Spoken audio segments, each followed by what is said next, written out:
Better is better, in the real world and online. At Kinetic, we're all about helping people internet better.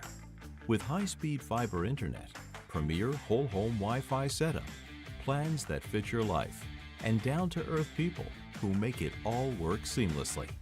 Because when we help you internet better, we help you unlock your best. Kinetic, internet better. I'm Dr. Rowe. I've been providing care in Sheridan for 15 years. I grew up here, my kids go to school here, and this is where we call home. My passion is to see people live healthier, fulfilled lives. Weight Loss AR and Wellness provides a range of wellness services, including medical weight loss, aesthetics, lasers, hair loss treatments, men's testosterone, and IV fluids. Come see us right behind the courthouse.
Well, welcome to the Sheridan YellowJacket broadcast. My name is Mason Fisher. I'm joined here tonight by Mike Nevins. Mike, we've got an interesting night for everybody here tonight, starting with the varsity girls against Benton.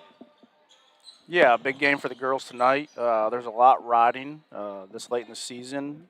3 games left. We got Benton tonight, Texarkana tomorrow night, and then Whitehall on Thursday, big rivalry game. But tonight, lost to Benton by 1 at Sheridan early in the year.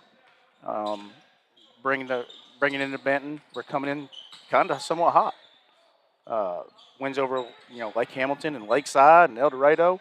So coming off a little bit of an extended break that you really don't want as a coach, maybe, but we'll see. Maybe they need a little needed rest here late in the season.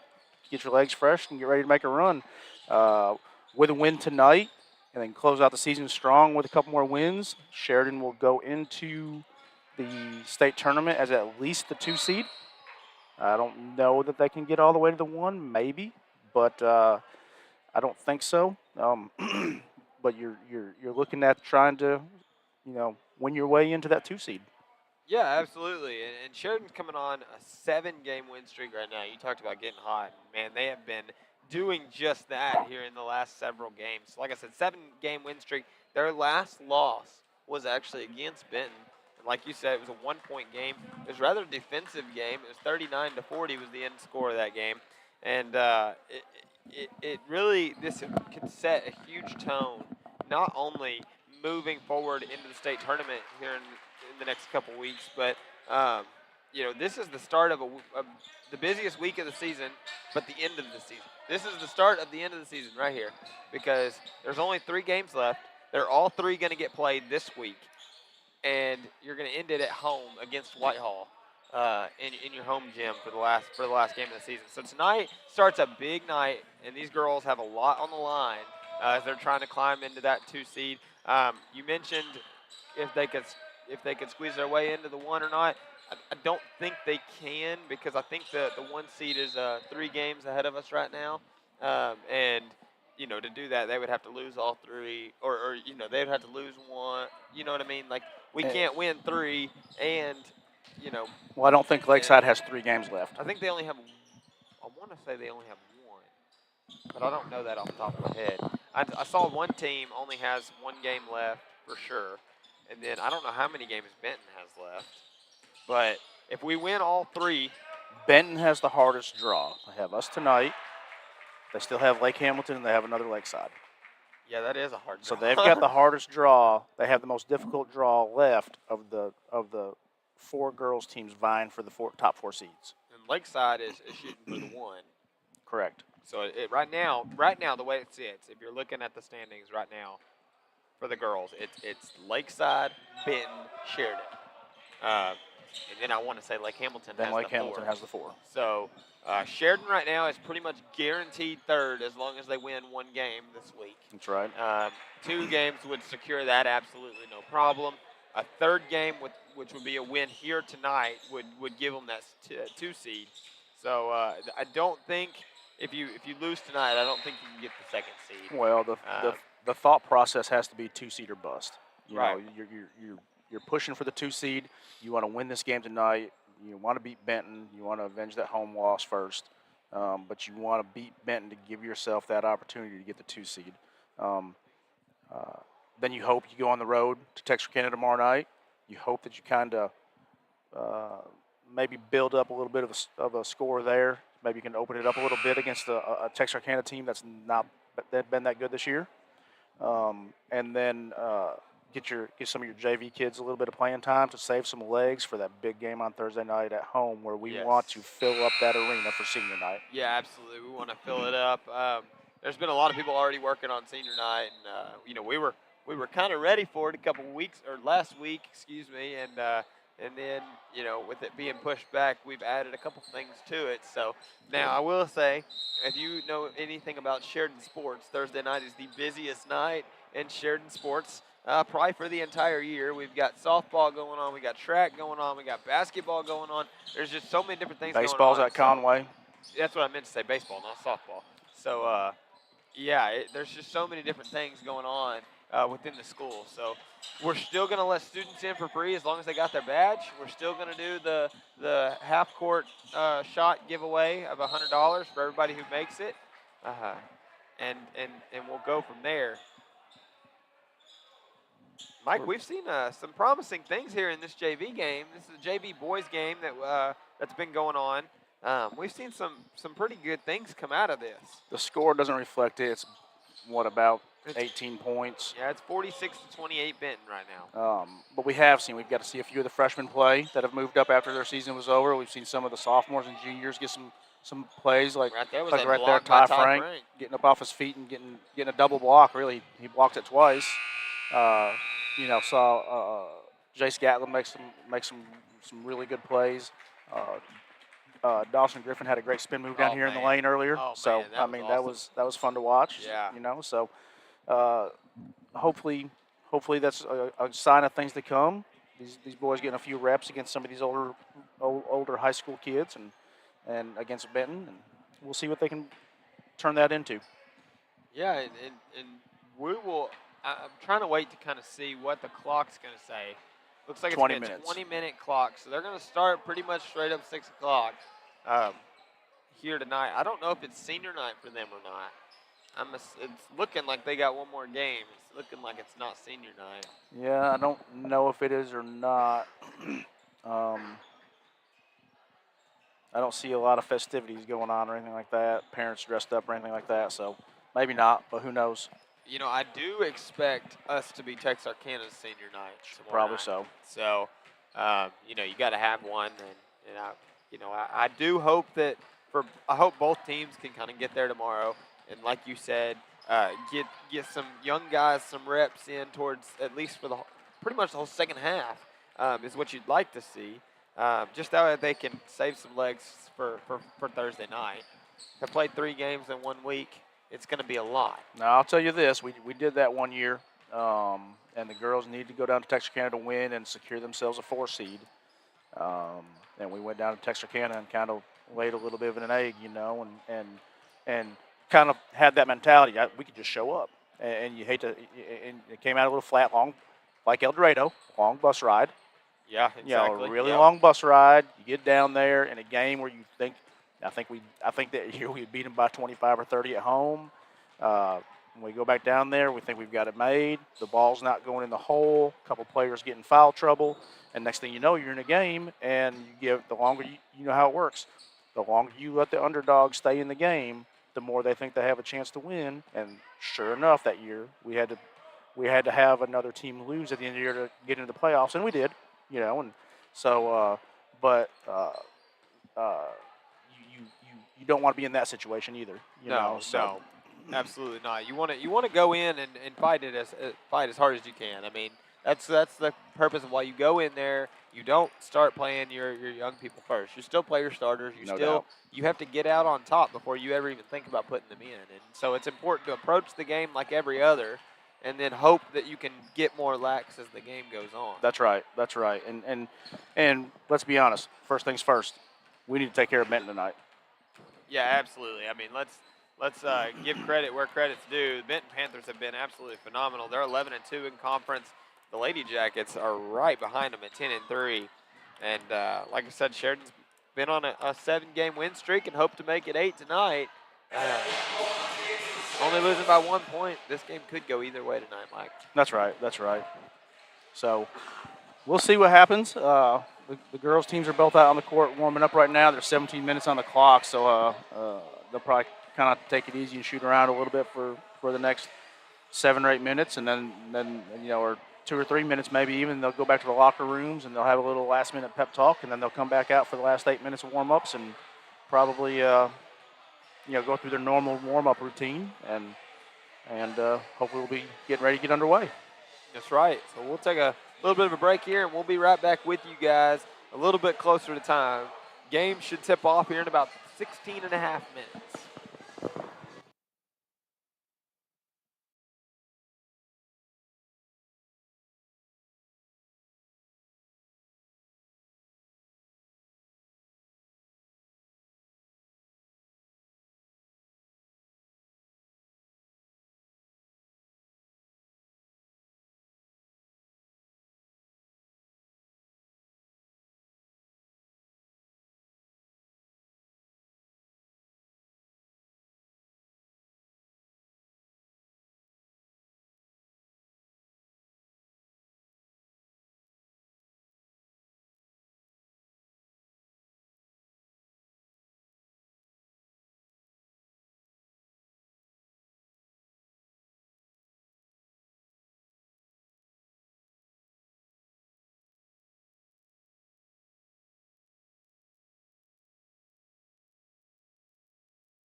Hello and welcome to Sheridan Yellow Jacket broadcast. I'm Mason Fisher, joined tonight by Mike Nevins.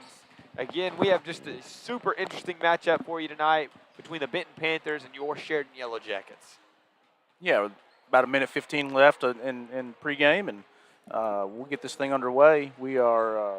I'm excited, Mason, to see how this game goes tonight. This is a big game, and I want to see how we come out, how our energy is early in the game, how we, come off a couple of big wins, Lake Hamilton and Lakeside, and then how we handle having been on a fairly long break at this point in the season.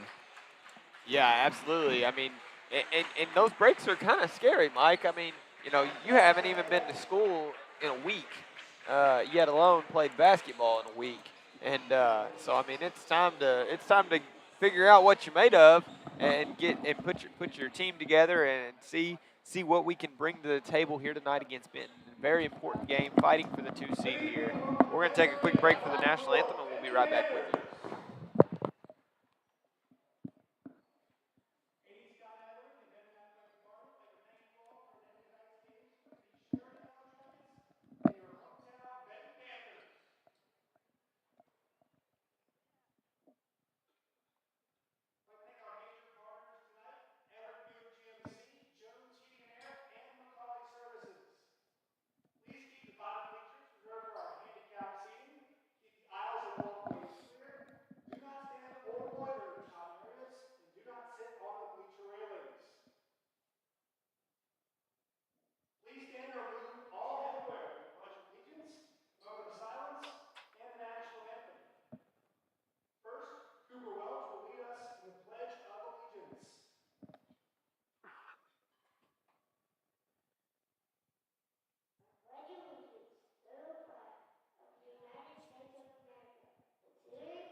I made that mistake.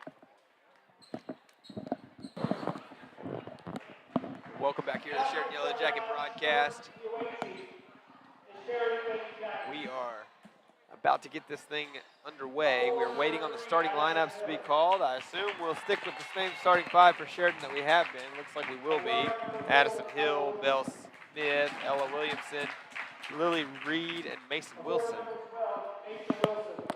Yeah, so the trio of Mason Wilson and Lily Reed and Belle Smith coming off a very, very big second half against all three of them. A huge second half against Lakeside the other night. I say the other night, a week and a half ago now. But they both had huge second halves. Huge bunch of rebounds. I think they all finished with a double-double. So big night for the three of them, and so we're looking for that again. Ella taking care of the basketball again. We're hoping she's able to handle whatever pressure is brought, her and Addison, and we'll go from there. And then you'll see some Sadie Starrett, and who knows who else at this point. Yeah, absolutely. This Benton team has an older team. There's 4 seniors starting and 1 junior. Starting with the junior number 10, Prater. Number 1, senior Asher. All the rest of them are seniors, of course. Number 35, Welch. Number 12, Davis. And number 24, Duck. So we've got an older team here for the Benton Panthers. Which you don't see a lot of that in high school basketball anymore, you know. You see a lot of most teams, you'll see freshmen and sophomores starting, you know. Yeah, absolutely. The only thing we're missing is refs, and they're starting to walk out towards the court now.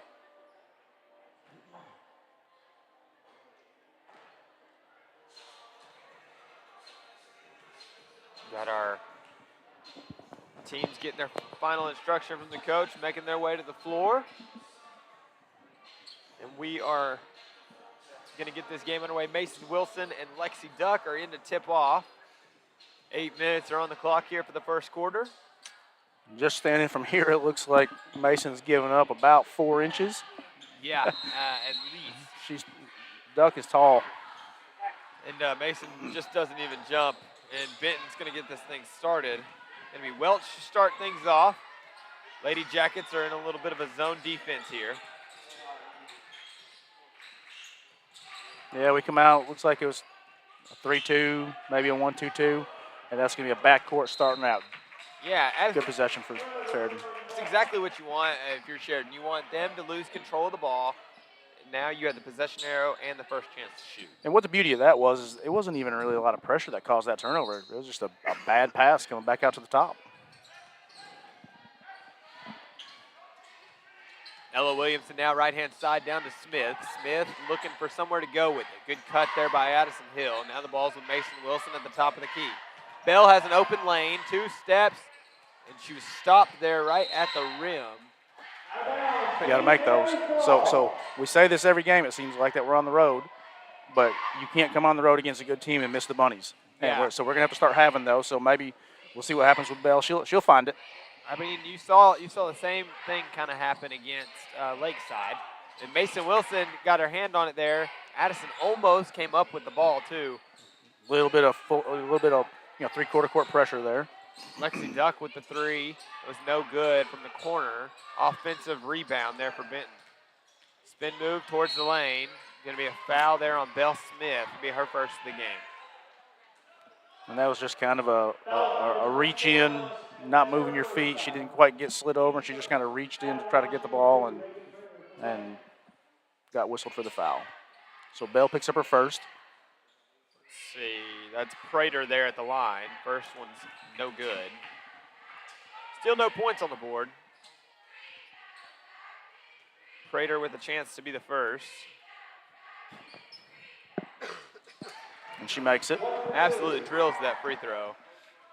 Now Ella Williamson's going to bring it down for the Lady Jackets. So Benton's in a man-to-man, just kind of picking up at half court.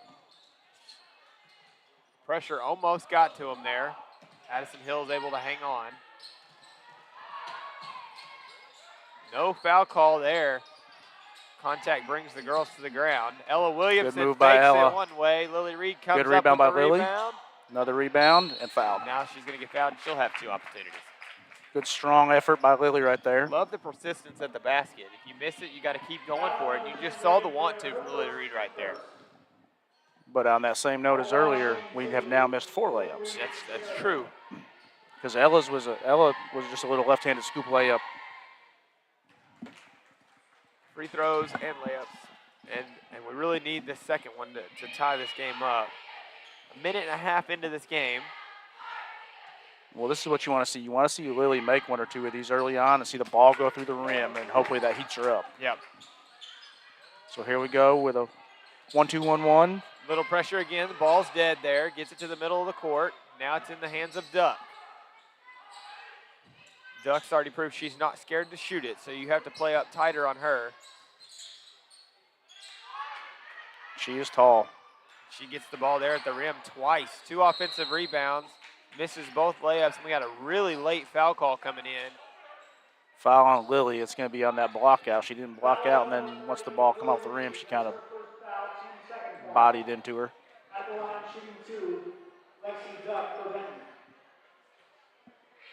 don't know that she was shooting 2.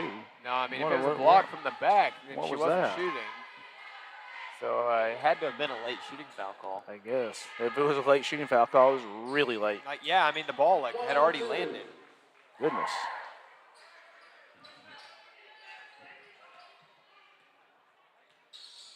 But that being said, with their height advantage, because Duck's tall, number 1's tall, we're going to have to get a body on these girls and block out if we're going to and not give up all those offensive rebounds.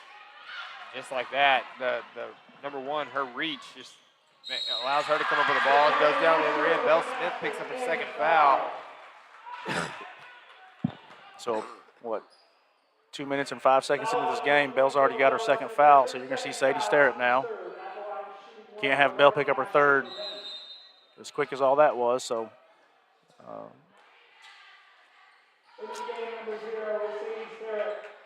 So who's this, Asher? Asher's going to free throw line, try to convert the N1.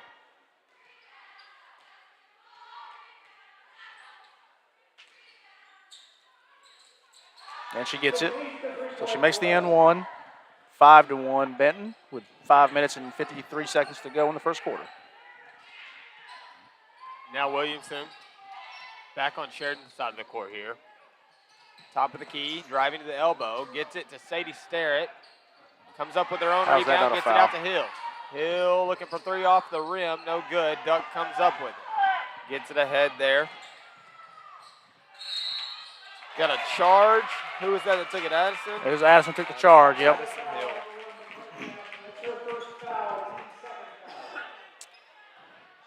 You know, her uncle prides Sheridan basketball with taking charges. So it doesn't surprise me that she does a good job going downhill and getting her feet set.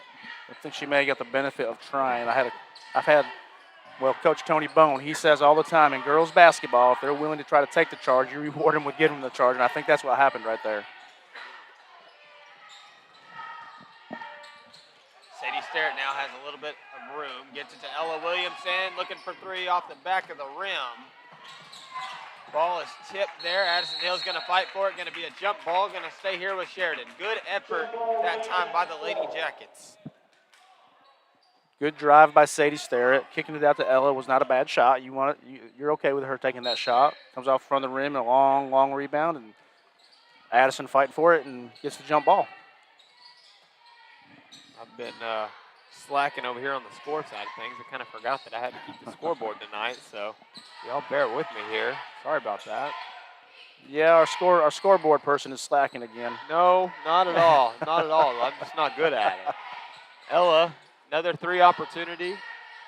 Lily Reed with offensive rebound and a putback. Another offensive board by Lily. Great effort, and this time she puts up the rebound and puts it back up on the glass and makes it. So creates. Benton is not very happy, the Benton coaches, with how many offensive rebounds Sheridan has gotten, so they take this time out here. Mike, there's been a lot of offensive rebounds on both sides of the ball. On both ends, and that is strictly, and that's what Coach Chumley's down here. I heard him yell, if you guys will not put a body on Lily, then she's going to keep getting those offensive rebounds all night. So, yeah, and I'm sure Coach Breakbill's saying the same thing. If we don't put a body on them and start blocking out, they're going to get, it goes back to what we've said all along, all season, Mason.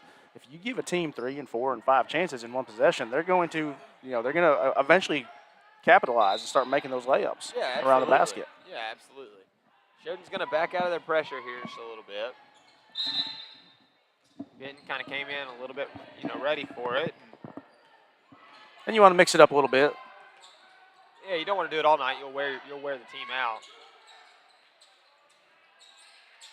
They get it into the post. Sadie Sterrett with good defense. Mason Wilson comes up with it. Bounce pass to Lily Reed. Step back, looking for 3 off the rim. I think she was on the line anyways. It was just a 2, but that turnover was caused by Sadie Sterrett. The pressure by Sadie made that girl made her panic, and she tried to throw a cross-court pass, and Mason picked it off. We just couldn't capitalize on the other end. That's Welch with the ball. It's going to be knocked out of bounds there by Lily Reed.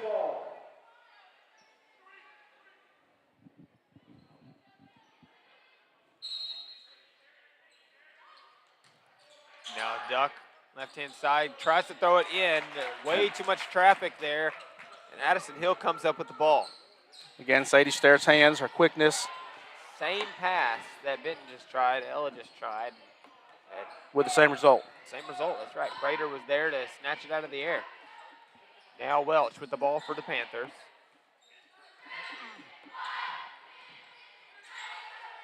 Right-hand side. That was Asher, now back to Welch. Into Duck, Duck looking for two, got it. Little drop step layup in the paint. And the only way to prevent that is try to deny her from even catching the ball down there, because once she catches it on the block, she's going to be hard to stop. She's just so long and tall. That was Sadie Sterrett trying to fire it into Addison Hill there.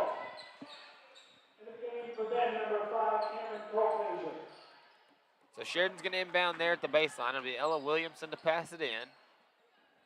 Sheridan a little diamond formation here. They had Mason Wilson with a little bit of room there on the block. Yeah, that pass Ella has to see that right off the cut, and the pass has to be there right off the cut, otherwise it fills up pretty quick. Lily Reed firing from deep. Can't connect, but Williamson comes up with the ball. 2 steps, gets fouled on the shot, and she's going to have 2 free throws. Ooh. There's a reason why Coach Chumley didn't like that call, I think. It is on Duck. Ella kind of got in there among the trees, and Well, I mean, whenever you're a shorter player and you're going in, you're going to get that foul call a lot, because if their hands are down towards you at all, they're going to call the foul. it's the age-old thing that you try to teach your bigs: don't swat down, and Duck swatted down. Walk. Little bit of space there on the other end of the court. They didn't see it. Duck gonna fire from 3, in and out, no good. Sterrett still fighting for the ball. There's gonna be a jump ball as 2 Yellow Jackets had their hands on it. The ball kind of came loose and the whistle blew. Yeah. Sometimes you see on those jump balls, the jump ball call is a quick whistle like that, and then sometimes they let it go for a little bit, and you're thinking, why didn't they call jump? Right. Sterrett gets her hands on it, knocks it out of bounds. So here's what we've seen from Sadie Sterrett the last 3 games, is her defense has been off the charts. She's so quick. As a freshman, went to indoor track this past weekend and had a very, very good showing. Finished 4th and 5th in several events against juniors and seniors. So that tells you something about her athleticism. Sheridan had a really good opportunity right there to come up with the ball and just couldn't hang on. It rolls off of Lily Reed's feet out of bounds. So sad break there for Benton, as they're going to continue to keep with the ball here on their end. Prater gets it into Duck. Duck out to Asher. Asher looking for 3, and it no good off the rim. Block out. Duck going to get the foul call here. And now you've got 2 fouls on Lily in the first quarter, with 2 minutes and 8 seconds to go in the first quarter.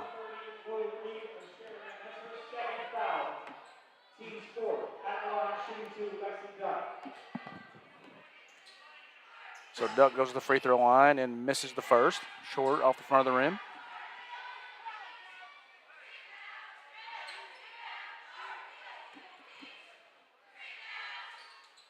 And makes the second. So 2 minutes and 8 seconds to go in the first quarter, 8-4 Benton. Still only a 4-point game here. It's still, a lot of basketball left to be played, but you've got to clean up some of this that we've been doing on offense and defense. That right there's how you make it a 1-point game. Mason spins off the top of the key and drives the lane, makes the defense collapse a little bit, kicks it out to Addison Hill in the corner for a 3, and it's 8-7. That was a great shot. And normally you won't see Addison catch that. She had to jump to catch that pass. You'll see her catch that, but normally you won't see her shoot off that kind of pass where she had to jump up and catch it. Welch driving, looking for 2. Short of the rim, no good. Now Williamson has it, coming down for the Lady Jackets. Crossover at the elbow. Great pass to Mason Wilson. Good move. Patience. Ah. Going to stick with Sheridan. Going to be on the baseline here. Very good move by Mason. Mason with the pump fake gets 2 players off the floor, and she takes a power dribble to the other side of the rim and just can't convert. I mean, this is a battle between 2 of the best teams in the conference here.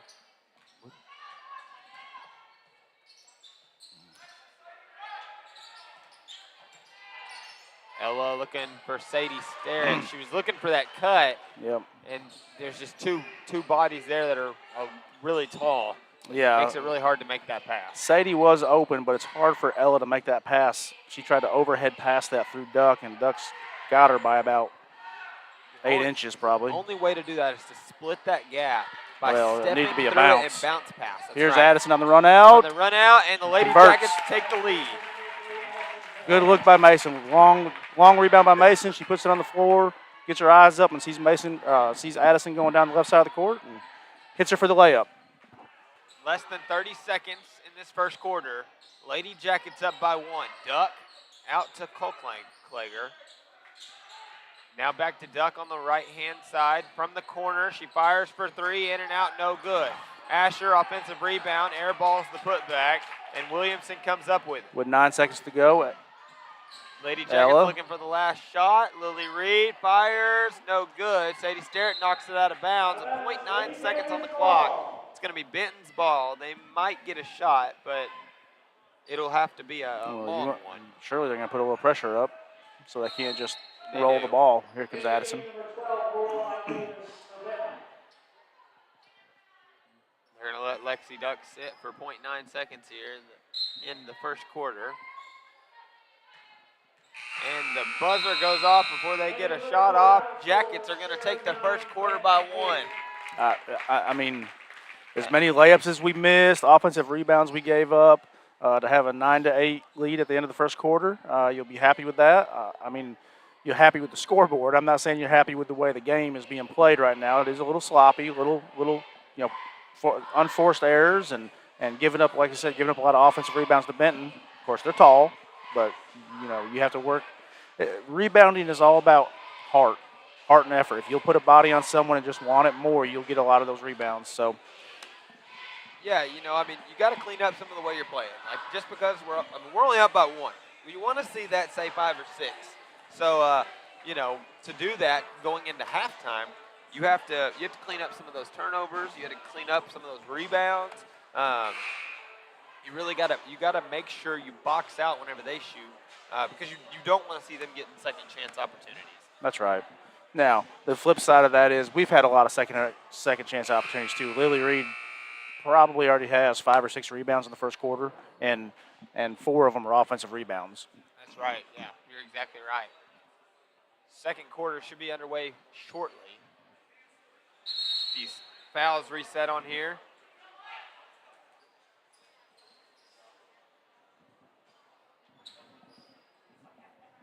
So Belle Smith has 2 fouls. Lily Reed has 2 fouls. Those are the only fouls for Sheridan right now. Sheridan's going to start out with the ball here in the second quarter. Tried to get it down to Ella Williamson. Ball was knocked out of bounds there by Welch. Going to stay with Sheridan from the baseline.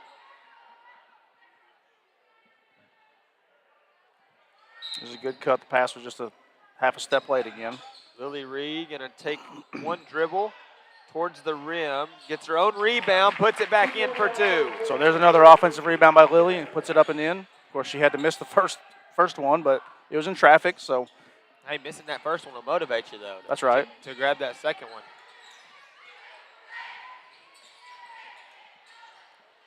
I don't have number 12 on this roster, so I couldn't tell you a name. Oh, yes, I can. There it is. It's Davis. And she's tracking the ball down. There's a long rebound tipped.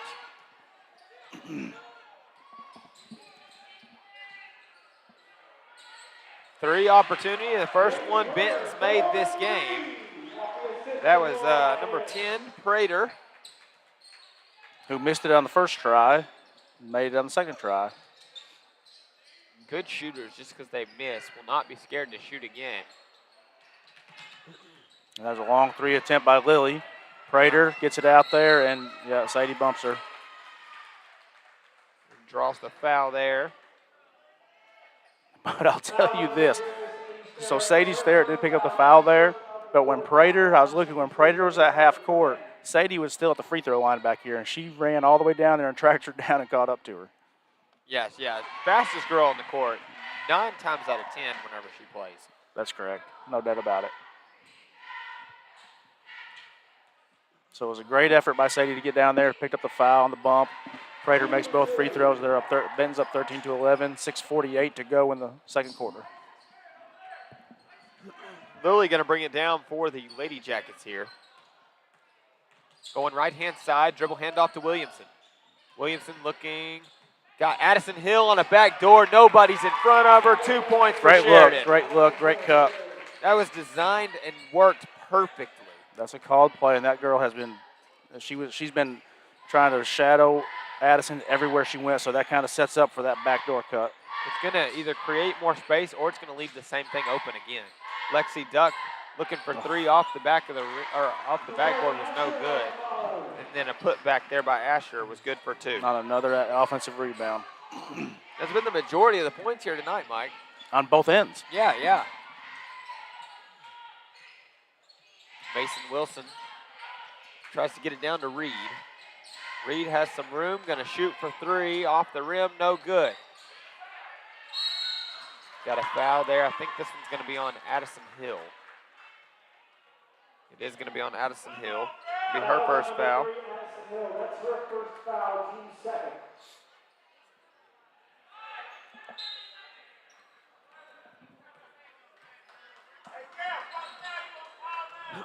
Welch coming right-hand side. Oh, walk.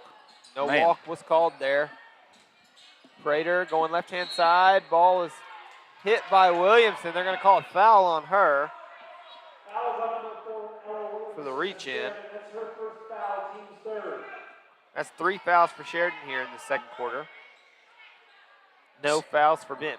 So we've reached a stretch of the game where now they're calling some of this little ticky-tacky stuff that they were, letting them get away with shoulder tackles earlier. Prater fires from 3. No good off the side of the rim. Good rebound by Mason Wilson. And now Williamson brings it down. Across to Hill. Hill down to Sterrett. Sterrett has a little bit of room.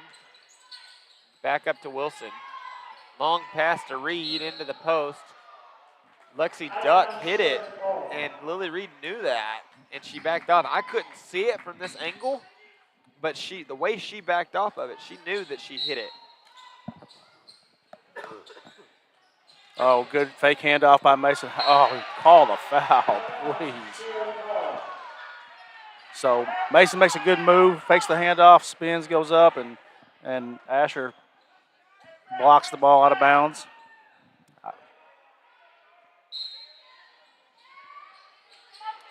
Ella Williamson inbounding, gets it up to Sterrett. Sterrett trying to find somewhere to go with it. Oh, Addison had a good cut on that backside. Duck comes away with the ball there. Williamson chases it from behind. It's going to stick here with Sheridan. I think Williamson doesn't think she actually hit it. She says she didn't touch it, so here comes Bell back in with 2 fouls. Sadie Sterrett will take a break. That's kind of what you want to see. You want to see her come back in. We need to see some post plays, or she's kind of a dual threat. She can shoot and she can play in the post. So it's a good 3 right there by Davis for Benton, and just like that, it's a 5-point game. That's Benton's largest lead of the night. Lily Reed had the ball at her hip, decides to shoot from there, draws the foul on the way up. She'll go to the line and shoot 2. So here's what you hope. For Belle Smith, this game has kind of played out kind of like the Lakeside game did. She got 2 early fouls, sits. Sadie comes in, gives a little spark on defense. And then Belle comes back in the second half with 3 fouls and plays the whole second half and has the half of the year for herself. So hopefully you see a little bit of time on the bench, seeing the flow of the game, picked up a couple fouls early.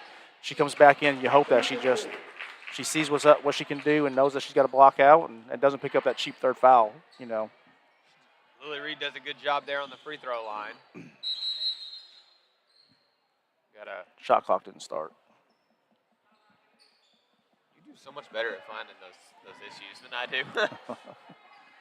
I'm like, why'd the referee blow the whistle? Of course, I'm just looking at the court 9 times out of 10. Asher back out to Davis. Davis has some room off the backboard, and it's good for 3.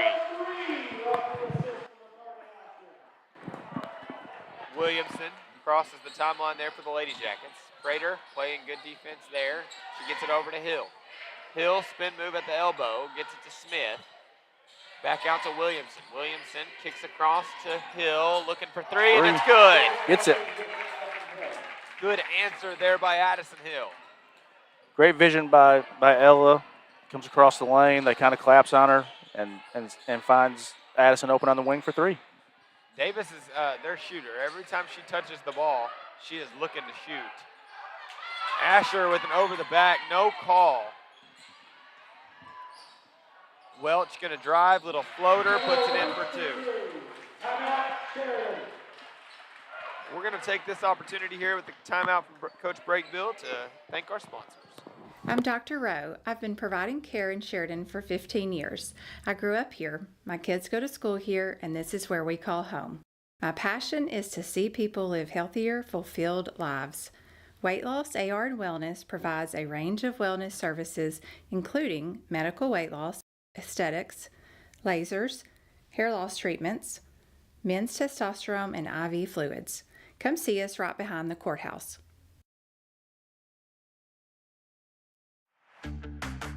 Better is better in the real world and online. At Kinetic, we're all about helping people internet better.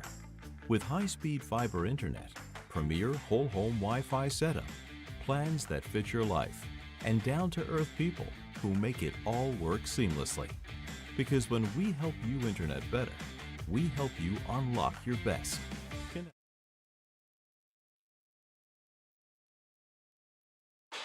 Welcome back here to the Sheridan YellowJacket broadcast. 23-18 is our score with 3 minutes, 32 seconds left to play in the half. So that last basket by Benton, by number 35 there, by Welch, when Lily picked up her second foul, they moved her off the post and put her out there on the perimeter on 35, and I think 35 said, I'm going to try to make her either pick up a foul or I'm going to get to the basket. And, you know, Lily's having to be a little bit careful not to pick up that third foul. So.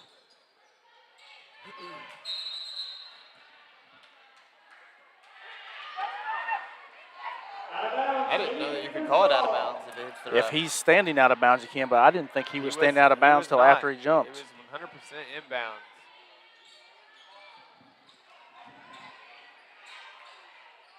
I mean, that ball was going to go out of bounds. Yes, There it was. There was no saving it. Lexi Duck hits a 3.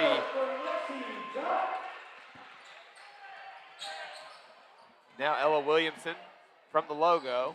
Does it say how tall she is? Was she 6'2"? Let's see. Lexi Duck is, 6'2". 6'2". Yep. And she can offensive rebound on the block. She's out there shooting threes. She's got that steal right there. Gets those steals, yeah. She's long, and she's definitely been a crucial player for Benton this year. They get it down to the post to Asher. Creates enough space for Davis, and Davis drills a 3. Sheridan has got to get something rolling here on the offensive end. Basketball is one of those really streaky sports, and you have to end a streak, and you got to go on one for yourself. yeah, stops and points, stops and points. Williamson crossover through the lane there. Good What a pass great to pass. Mason Wilson. Great pass, great catch, great shot. 2 minutes, 2 minutes remaining in the first half. 2 minutes in the first half. Shot clock's down to 26 here. Welch cross to Duck. That's Wilson playing defense on her. Long skip pass across the lane for Benton. Ooh, should have been a walk. Madison Hill comes up with the ball there, gets the steal.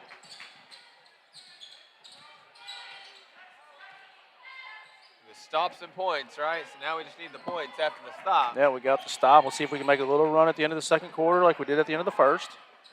Reed gets it out to Wilson. Wilson looking for three. Off the rim. I thought it was going to bounce in, but it bounces short. Hits the front of the rim. Hits the front of the rim on Mason, and like I said, it went straight up. I thought it was going to roll over into the rim, but into the goal, but it didn't. Kind of went straight up and out. Almost a turnover there by Benton. They're going to save it. Last second before it goes out of bounds. Duck left-hand side. Drives towards the baseline. Going to be a foul and an and one. Fouls on Mason Wilson. Fouls on number 12, Mason Wilson. That's her first foul. I'm not real sure what else Mason could do there. Duck was leaning on her, had her forearm in her, was pulling her way into the lane, and you know, if she's going to get to do that, then yeah, what Mason did was a foul, I guess. The problem with the ref saw there was Mason had one arm tucked down low. And just about any time you do that, they're going to call a foul on you rather than just letting you shoot. Whether there's contact on it, if your arm is down low, they usually call a foul. A lot more contact right there than on the other end. But both hands were up. It was body contact.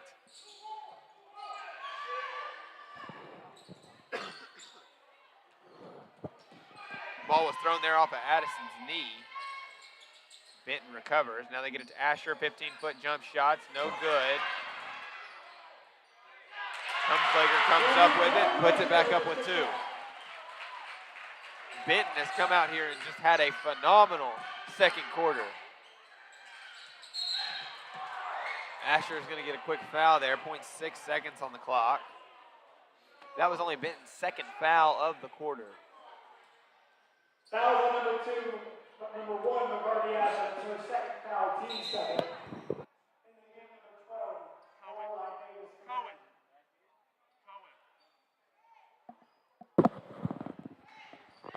Lily Reed's going to inbound here. Got to get a shot off quickly. Belle Smith gets. It was on line. It looked good when it left her hand. Looked good. She had half a second to shoot that ball. And I missed 2 points within there somewhere. Benton's going to come out go into halftime with a 14-point lead over the Sheridan YellowJackets. Sheridan is going to have to come back, and they're going to have to come back hard in this second half, Mike. Yeah.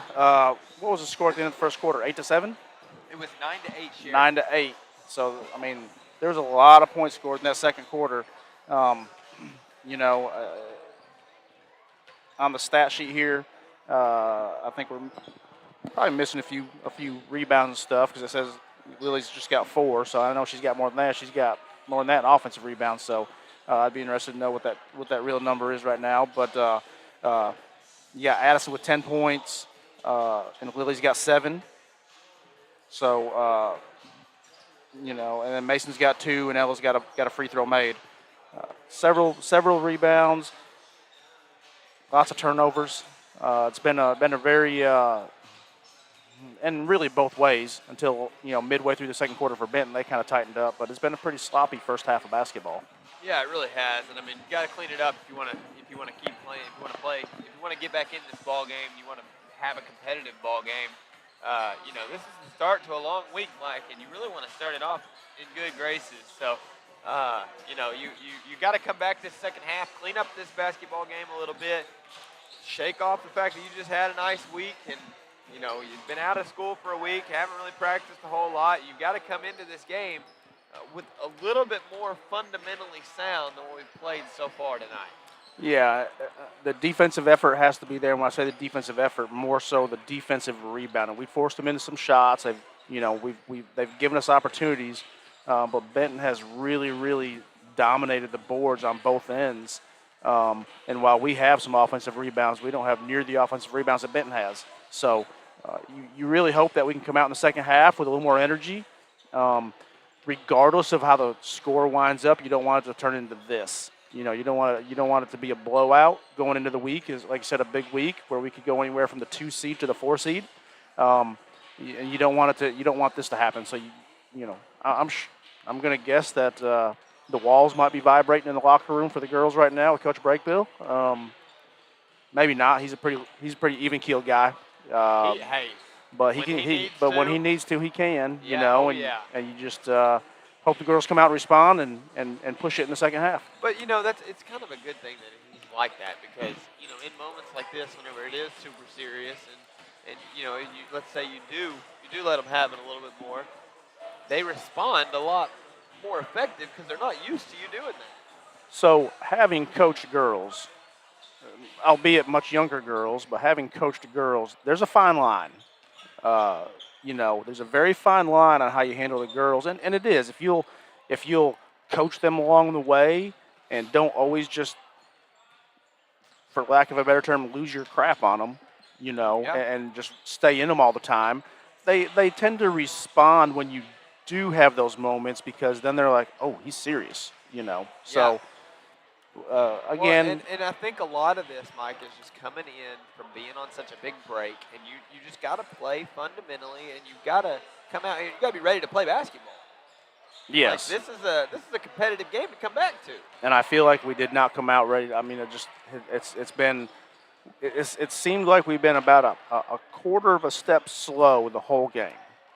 And Benton was that same quarter of step slow for the first quarter and about the first 3 minutes of the second quarter, but then they picked it up, and some of those threes started going in, and so, once they made their first three, I think they probably made four threes now.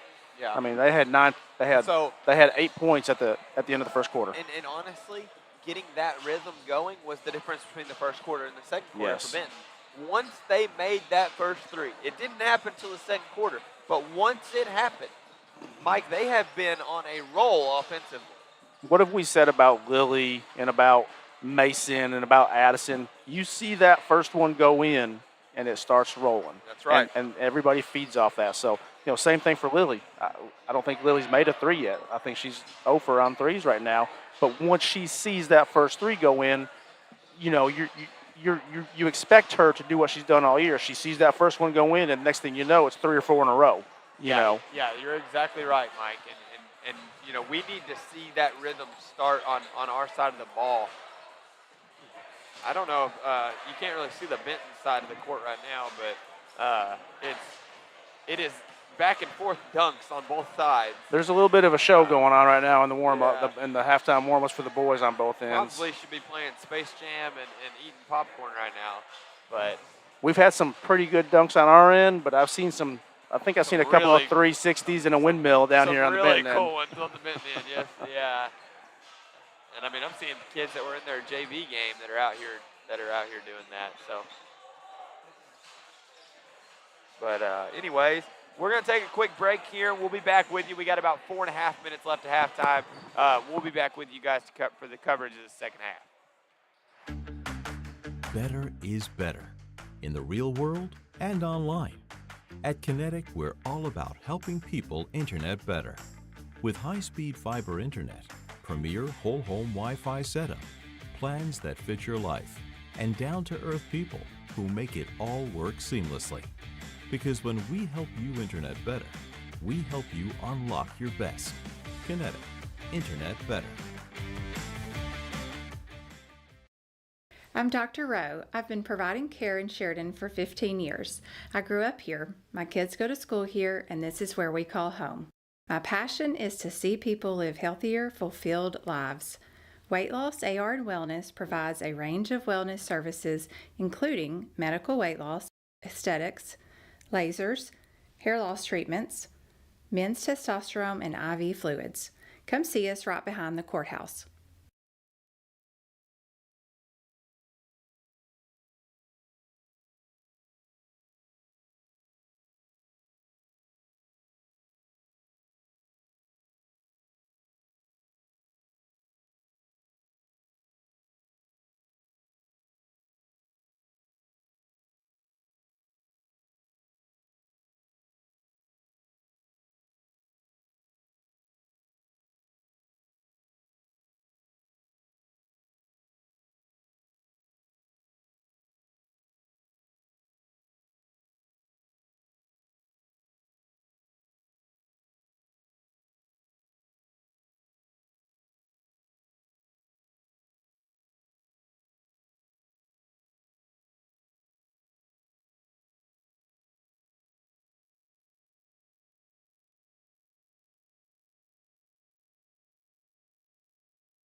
Welcome back to the Sheridan Yellow Jacket broadcast. We are about to get this third quarter underway here.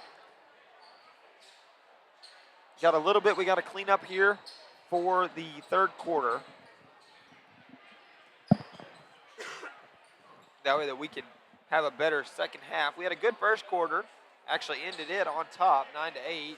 And then Benton just came alive in that second quarter. And it was a nonstop scoring fest for them. Yeah, like I said, it was 9-8 at the end of the first quarter. Yes. It was 34-20 at the half, so that's there was a lot of points scored in the second quarter compared to the first quarter. Sheridan's going to come up with a rebound there. This is what you got to do. You got to get a defensive rebound or a stop, and you got to come up down on the other end, and you've got to score. You got to find ways. You're not going to get this lead back all at once. So you got to find ways throughout this half to chip at it slowly and just start picking away at that lead. Ella Williams good Euro. finds a great way to start the process with a Euro step in the lane. And here comes Sheridan with a little bit of full court pressure. See where it takes us. Asher now gets it over to Belch. This actually showing that pressure, it worked well. I think he barely got that timeout because the shot clock says 24. He must have barely got it. So that it better be at 26. He better have got that timeout at 26. Because if it's at 25, it was a 10-second call. Very true, and I think that's what the officials are talking about right now. I don't think she realized quite where that clock was at. Now they're discussing, do we change the clock or do we keep it? Because the clock stopped whenever the whistle blew. It looks like they're going to leave it right where it's at. I don't know how. Nope, I don't know if they are.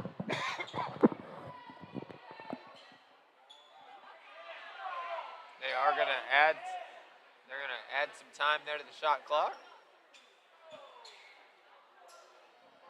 So that's we blew the call, add 2 seconds so we look good. Yeah. I mean, you're right. They couldn't have left it at 24 with that call. No, you can't. They added the time to the game clock and the shot clock there. Get it over to Duck, back up to Davis. Davis has been their three-point shooter so far. Duck will let it fly as well. Davis does this time and nails it from three.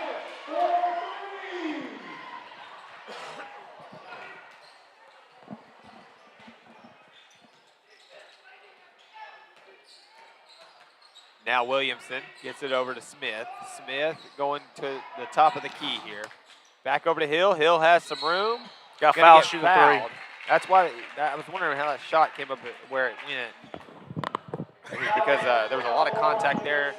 You can't give a player a high five while they're shooting. That's you gotta right. wait till after the shot. I think she was kind of acting like she didn't do it, but then her coach said, yeah, you did. First free throw from Addison. Wasn't quite there. She's got two more opportunities here. Second one's up and good. So here we are down the stretch, and I'll say down the stretch, we're early in the third quarter, but we have to make all of our free throws. Every chance we get with the clock stopped, we have to score. That's exactly right, Mike, and that's going to be crucial to try and claw your way back into this game. Addison makes 1 to 3. Prater had a little bit of a hop step there. Davis lets it fly again and makes another one. That is probably her fourth three of the night, Mike. Yeah, and it goes to that. She saw one go in, and then now she's got all the confidence in the world. And if you're her coach, you're just going to tell her to keep shooting. Yeah, no matter what the lead is. Good back cut, great pass by Ella. So let's go down and get a stop now. 40-25, 15-point game with 6 minutes to go in the third quarter. It's not undoable. You just have to really start working at it and get some stops defensively. There hadn't been a whole lot of Sheridan steals tonight. At some point, you're going to have to stop worrying about, am I going to foul her or not? You got to take some chances. You got to go for some steals. But you've got to be up in their face playing defense. Play some You tighter can't leave them. defense. That's right. You're giving them too much of a gap. There you go. Mason gets a hand on it.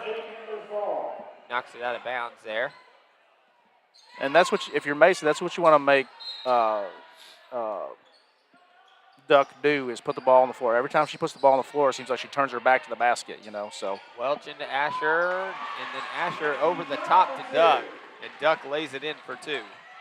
That's that 6'2" height that you're seeing there on Duck, able to make that connection and make that work. I mean, Mason's not playing bad defense. She's just, Duck is just tall and athletic and catches the ball really well, has good hands. I gotta say, I don't think they've called a single travel this game. No, they haven't. There's been several. Oh, man. Both directions. Yeah, absolutely. I just saw one on Sheridan's end. Good hustle by Addison Hill. Thought that was going to create a 3 for Lily Reed. Right. It was barely off the rim there. Asher kicks back to Duck. Duck now driving. 12-foot pull-up jumper is good.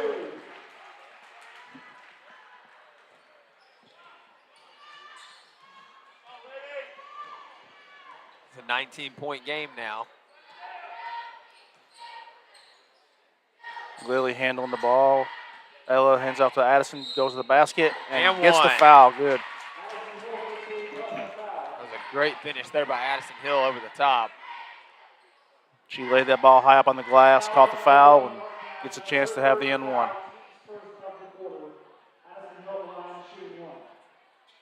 4 minutes, 30 seconds left in this third quarter.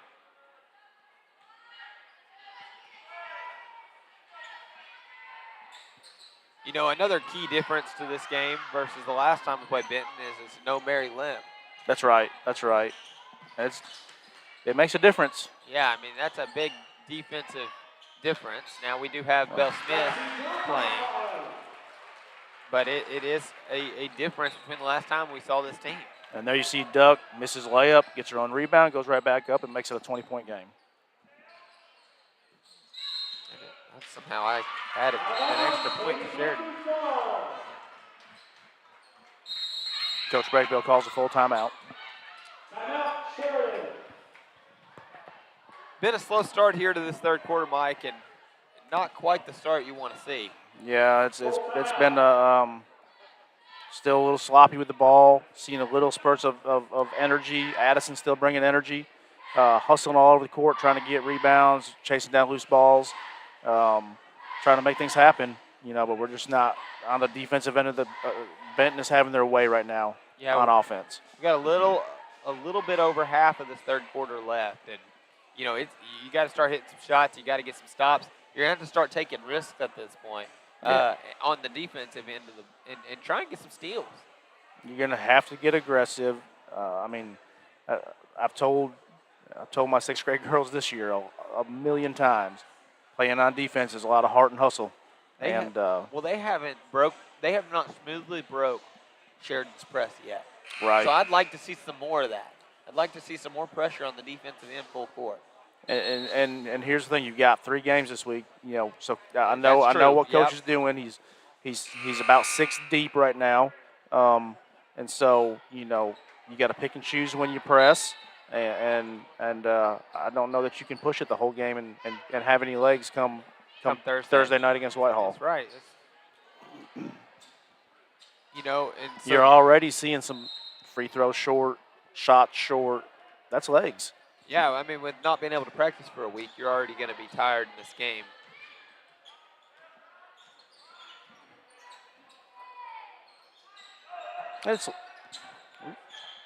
It's late in the season, and you've seen the same thing on the Benton side. When I say it's the legs, it's not just a Sheridan thing. We've seen a lot of short shots by Benton, missed free throws on the front of the rim. So it's a late in the season thing. You play a lot of games, and so what a back cut and pass again. Oh, that was such a good pass there to Addison Hill. You're gonna get it out to Duck. Duck trying to find something offensively. Good look there by Ella. Ella in transition. Gets fouled going up. Going to create an opportunity for 2 free throws here. Benton picks up their 3rd foul here in the third quarter. And Williamson's going to make her way to the line. 1 minute and 15 seconds has run off this clock with no points scored on either end. Ella has the opportunity to change that and does.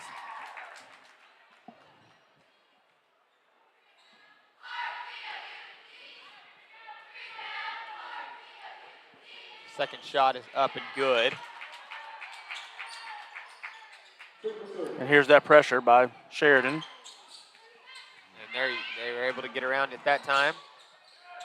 Long pass to Duck.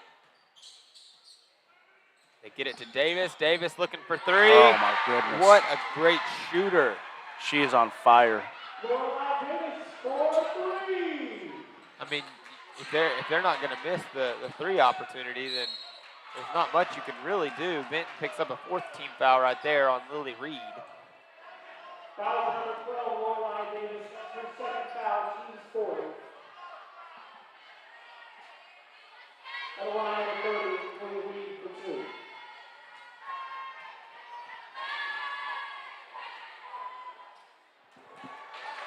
So a very good take by Ella. Goes to the basket, kind of gets it rejected by Duck in there. And then the ball trickles out to Lily. She picks it up, goes up strong. Misses the first free throw. Makes the second. Back to a 20-point game. 2:50 to go in the third quarter. Benton going to try and get an offensive set going. Davis now. Going to cause Williamson to step out of the arc a little bit to guard her. Sheridan in a 1-3-1 trying to be aggressive, and there they go get a turnover. Yes, that's exactly what you got to do. Apply that pressure and force that turnover.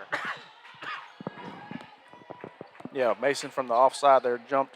When the ball swung around, she jumped out there and forced a quick pass and resulted in a turnover for Benton. Williamson looking for an offensive set, goes left-hand side. Back door to Lily Reed is there.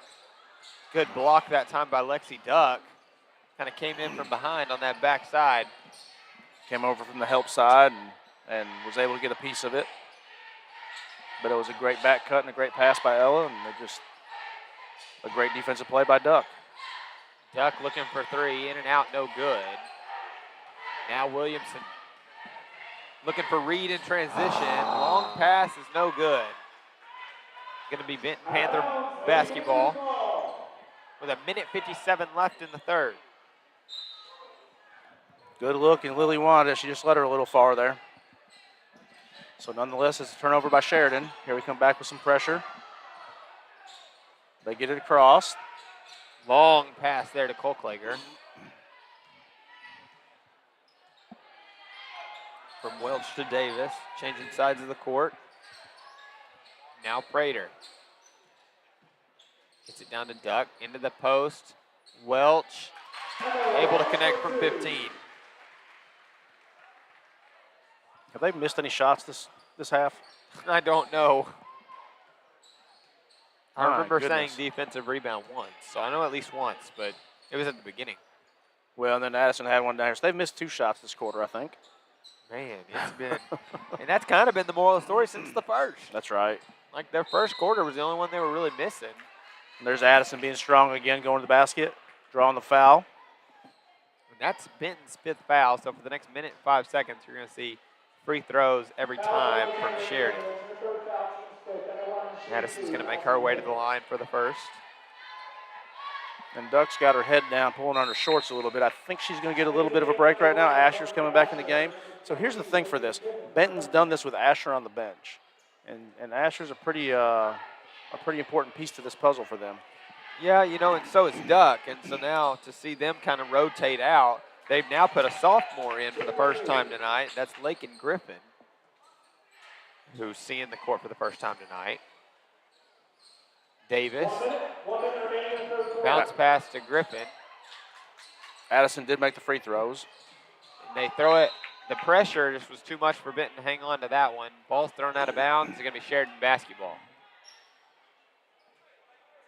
You do not want to use up the shot clock. You want to grab the ball and you want to go score. That's right. That's right. So they roll it in. Benton allowed Sheridan to roll the ball, and Ella picked it up, and here we go. Now Mason Wilson, top of the key, looking for somewhere to go with it. Gets it over to Hill. Hill into the post to Reed. Reed driving, spin move, puts it in. Good strong move by Lily. Finishes with her left.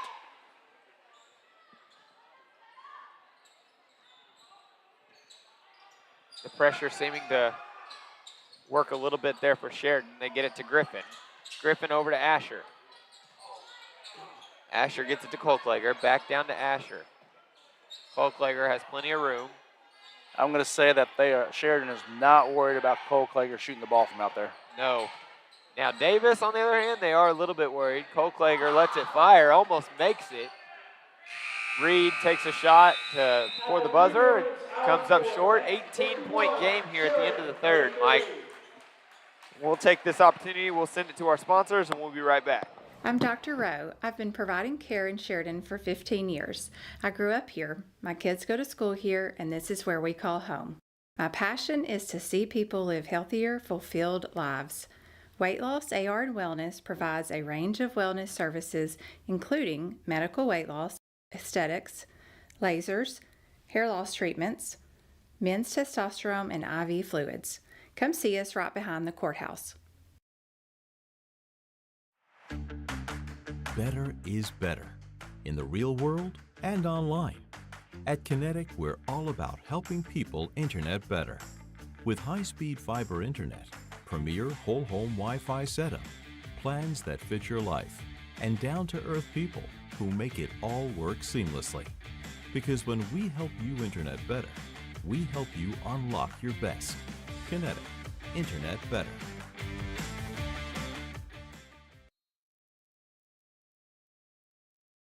Welcome back here to the Sheridan YellowJacket broadcast. Not quite the third quarter we were looking for, Mike. No, not at all. I wouldn't even say not quite. I mean, it went from a 14-point lead to now it's 18, so they've stretched their lead out a little bit there. You know, it just – and we noted it. Benton's on fire. Oh, man. The shots by Davis have just been unbelievable here tonight. I mean – and when a team doesn't miss, you know, everybody's going to have those games. And listen, but when a team doesn't miss, there's not many things you can do about it. And they're not all, you know, uncontested shots or wide open shots. Some of them are with hands in their face. And the one more pass to Ella Williamson creates a good three opportunity. Here comes the pressure again by Sheridan.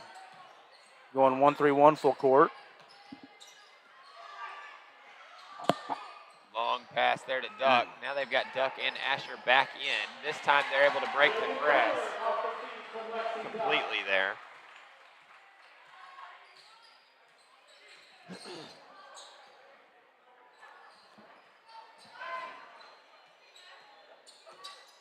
Williamson gets it to the elbow. Reed has some room, lets it fly. And she makes one. Connects from deep. So let's see if that's the spark that Lily needs to get it going. She's got it. She saw one go through, so let's see where that leads her to.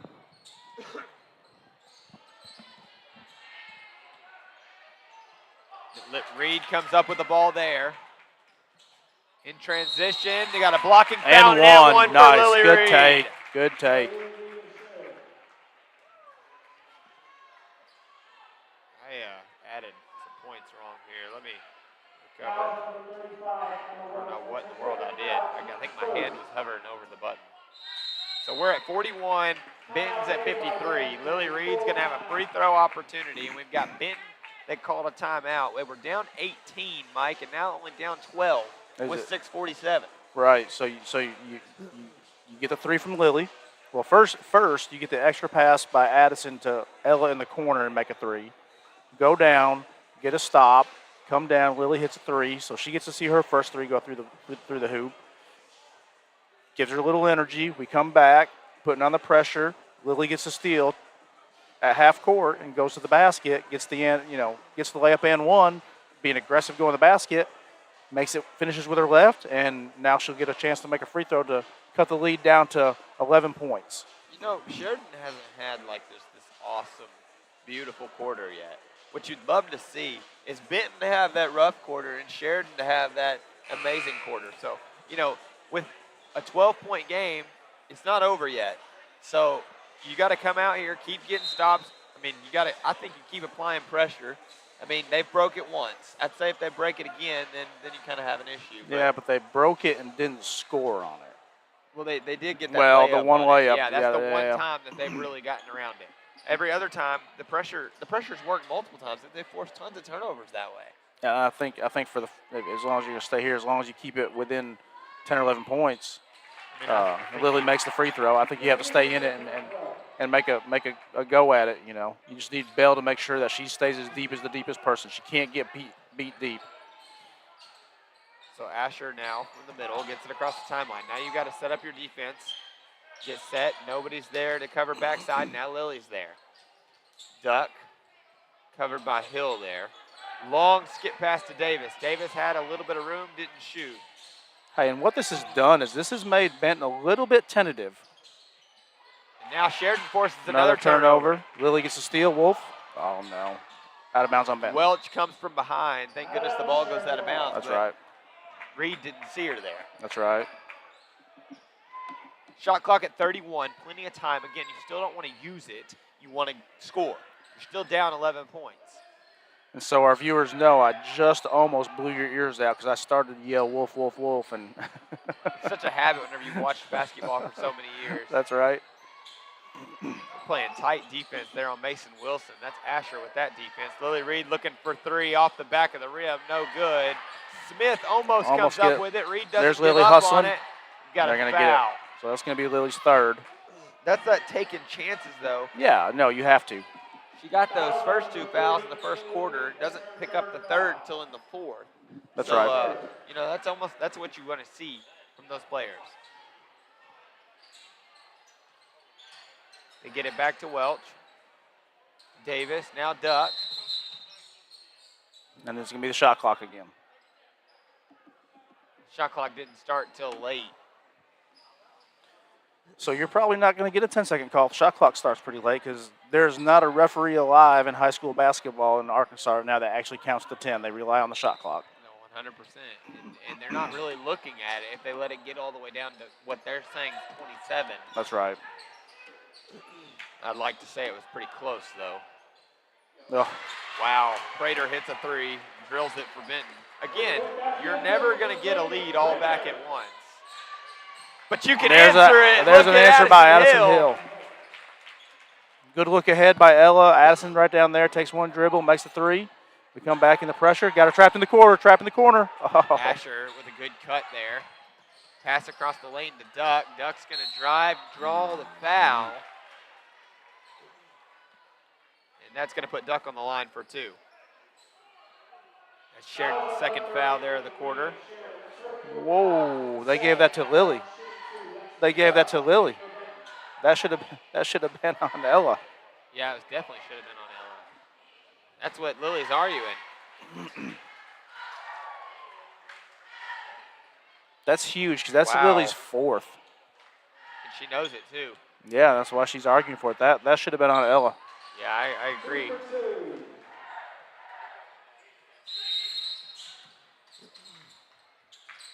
Coach Breakbill calls a timeout. I'm interested that he's not asking the ref who that foul was on. Now Lily Reed's asking who that foul was on. No, I think they did call it. I think they did call it on Ella because she didn't argue right there. She just asked. I'd like to see their sheet down there. They've still got her on the board for four. I don't know how to mark it up here. Well, they did call it on Lily. She's got four and can't take those risks anymore. And she's been exerting a lot of effort, putting, here in the fourth quarter. She's exerted some effort and really getting after it on defense right now. So you sure don't want to see her with the fourth foul, especially like that. That's Yeah, I really thought that foul was going to be on Ella.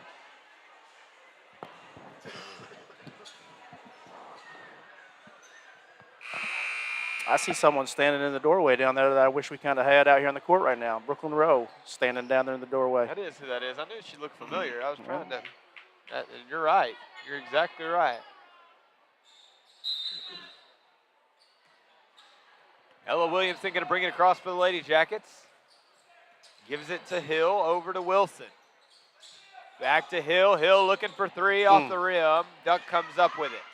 Now right there's one where Lily probably would have taken a shot at tipping the ball away, but she didn't want to pick up that cheap fifth, so she had to not go after that rebound. No, we kind of need her for defense there on the block right now. Duck down to Welch. Good pass. Davis from the wing. Gets it over to Asher. Back to Prater. Prater back to Asher. Now Welch. Welch going to go up.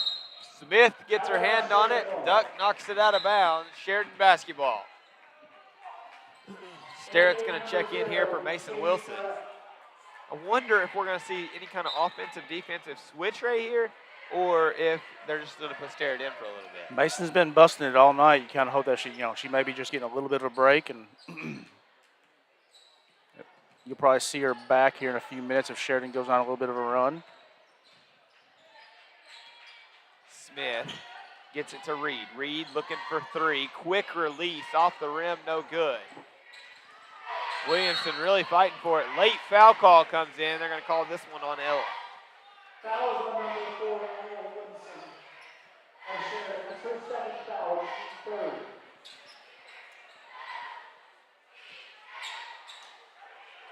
Not as much pressure being brought here. Sadie Sterrett's going to play up a little bit. Now they're getting back into it. Yeah, you want to talk about someone that can put pressure on the ball. There's Sadie. Oh, She almost got it. That's a back court. I think they're saying that they tipped it and they didn't. Addison jumped on the floor. Good. Oh! Threw it up. Davis was able to grab it. Now Asher down to Duck. Back to Asher. That's a quick 2 points for Benton.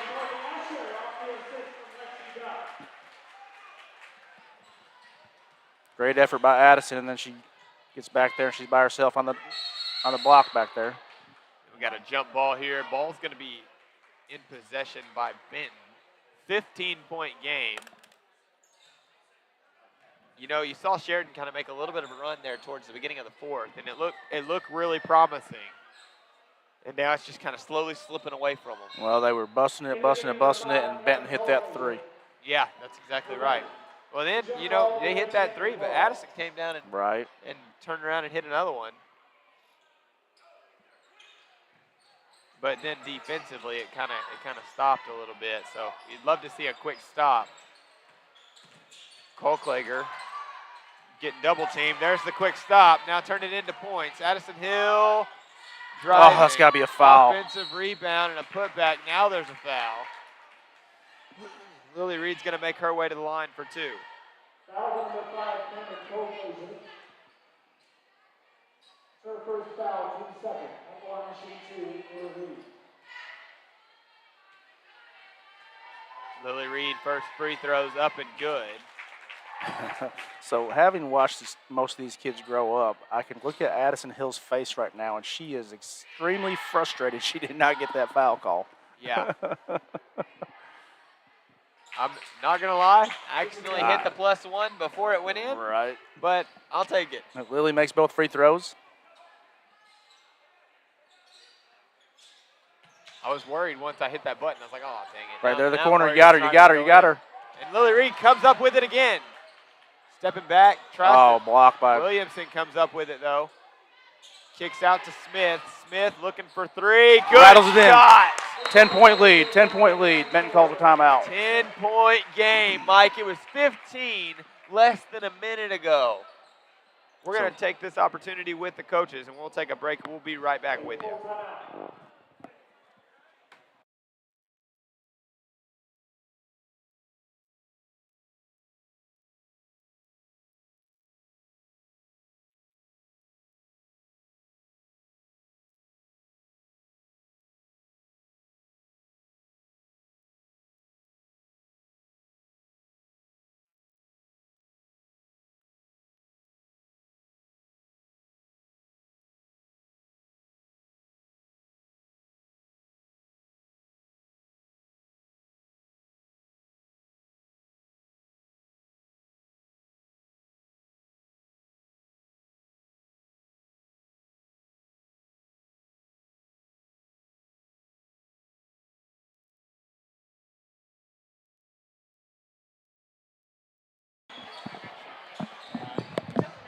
Going to be Benton basketball after the made three there by Belle Smith. Sheridan playing the same pressure defense they have been. 10-point game, 60-50. We're waiting. Reset the shot clock. Now we're good to go. Welch going to inbound here. Sterrett is there to play defense. Long pass to Davis That is is quickly gotten by Williamson. Now Smith at the top of the key looking for another one off the rim. Oh, said you got to come up that one, baby. Almost She comes almost up had with it. the rebound. We've got a jump ball. It's Sheridan gonna stay ball. with Sheridan. That's a good call. I was worried they were going to call a foul. And Coach Chumley's really, really asking for it. That would have been Willie's 5th, so he knows what he's asking for. Yeah, he does. Ball is on the baseline. Got to get it in here. Got a timeout here by Coach Breakbill, and I'm going to say that's a good decision. Yeah, that's a good timeout. Because I was a little worried that whistle was coming in after 5 seconds. So good call there by Coach Breakbill bailing out. Ella throwing it in. Got to score right here, Mike. That's right. Got to That's right. score. This is make or break it right here. You can make a score right here. You can change the complexion of this game pretty quick. Benton has done a little bit of a roller coaster ride here in this 4th quarter, and it's been one that I've kind of it's benefited Sheridan. So hopefully they'll go downhill, and Sheridan will go on a run right here. Well, and you called for it. You wanted to see the pressure. We brought the pressure, and ever since then it's kind of gotten in Benton's head. They've gotten a little tentative with the ball. They've passed up some open shots that they weren't passing up in the 3rd quarter. So that makes a difference. You can tell that they're getting tentative when they do that. When you start passing up open shots, especially as hot as they were, you can tell they're kind of drawing up a little bit. I just realized I forgot to change it there to the 4th quarter. This is the end of the game here. 2 minutes, 50 seconds left. Williamson going to drive towards the block, looking for somebody to kick it out to. Oh. And Davis is going to come up with it for Benton. Long pass, no good, thrown out of bounds. Sheridan basketball. So Ellie got her dribble picked up in the lane there a little bit. She drove the lane, got stopped by Duck. She kind of picked up her dribble and maybe panicked just a little bit and tried to force one into Ella before she got a 3-second call. So now here we go. Benton returns the favor. Yeah. So good pressure defense, picked up a pressure on the ball, and they throw one away. All right, Ella's going to pick it up here across the half-court line. 2 minutes, 30 seconds left to play. Smith over to Starrett. Starrett fires one into Oh, she Hill. got hammered. Absolutely. Oh, great defense by Addison. Good look by Addison Hill coming across the lane, getting the steal, putting it in for 2. See, she could have been frustrated and been upset about not getting a foul call, but instead she stays in the game and she goes up and gets that steal and gets a layup. Long pass to Davis. Davis has some room, decides to back it out a little bit. Now Starrett on Asher right here. Now the ball's in the hands of Duck. 8-point game. Stay on her, Ella. Stay on her. Get the 5. Get the 5. Get the 5. Oh. Prater across the lane there to Welch. Welch, they're burning as much time as they can. Now Duck in the post. Travel. No call. They're going to call the foul. And they just gave Ella a warning.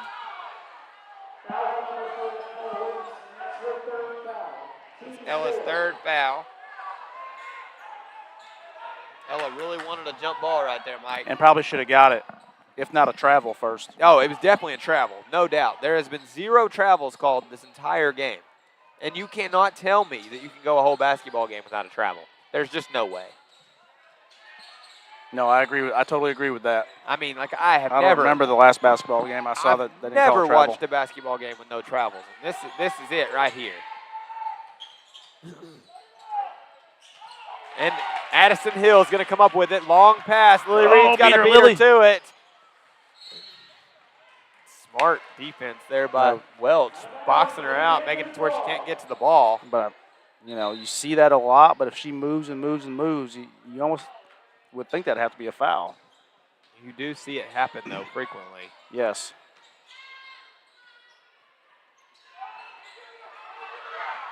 Step up, Lily. Oh, you got to get there, Bell. Duck across the lane to Davis. Misses misses the the layup. bunny, Asher but gets Asher it. gets the Nobody was rebound. there to help her. And Benton now with a 10-point lead. Minute left to play. Williamson tried to get it across the lane to Starrett. Now Benton's got it, and Prater gonna pull it back out and try and slow things down. Run as much time off this clock as you can. You love the run that Sheridan made here in the 4th, but Mike, I don't know that it's gonna quite get to the length that we needed. We were down by 18 at one point this quarter. Now there's a foul there on Ella Williamson. She picks up her fourth. And that's Sheridan's fifth foul.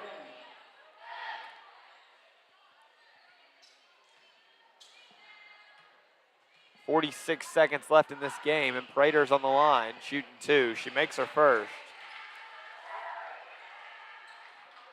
I almost wonder with this amount of defensive pressure, and I understand why we weren't able to play this amount of defensive pressure, but I almost wonder if the outcome of this game would have been a little bit different.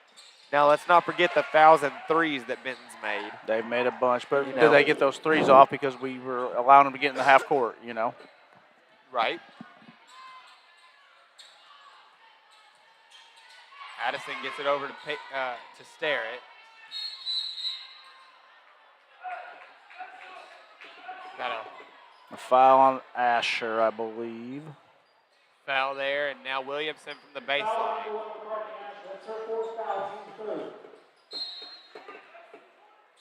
Williamson gets it up to Reed. Reed tries to put it in over the top. Now Starrett tries to do the same thing. Off the backboard, no good. Duck comes up with it.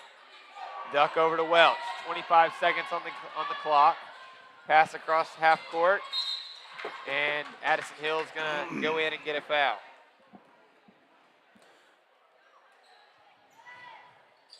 So what you saw in the fourth quarter, you did see Sheridan come out and give that effort that you wanted to see from them. I think a part of that was Sadie Starrett coming in on defense.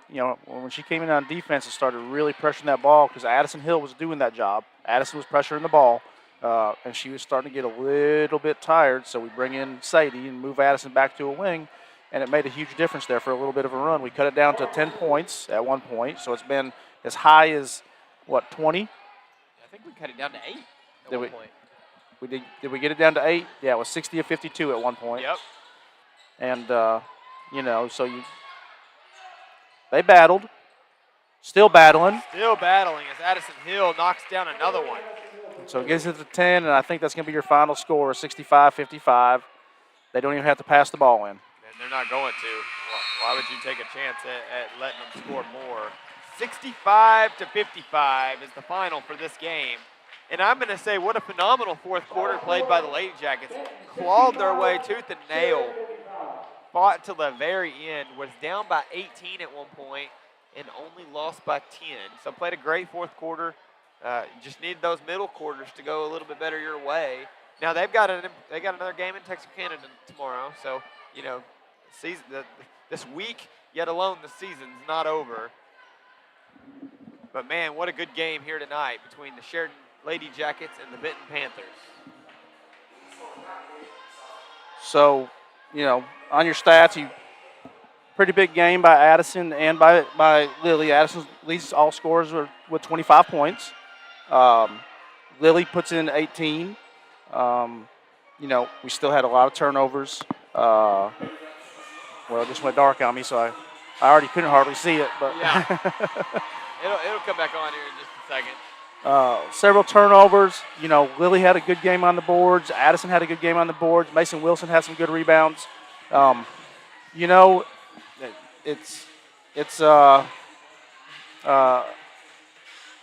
is what it was. You saw for 3 quarters there was about a 3.5-minute stretch in the first quarter where we played really well, where we came back and took the lead to end the first quarter, and then you come out and Benton just has a torch lit on there on fire in the third quarter, and it was just too much to overcome. Dug a hole and fought in the fourth quarter, but never could quite get over it. You spend a lot of energy to get it from 20 down to 8. In those games, though, whenever you get down like that, you want to see them make it competitive.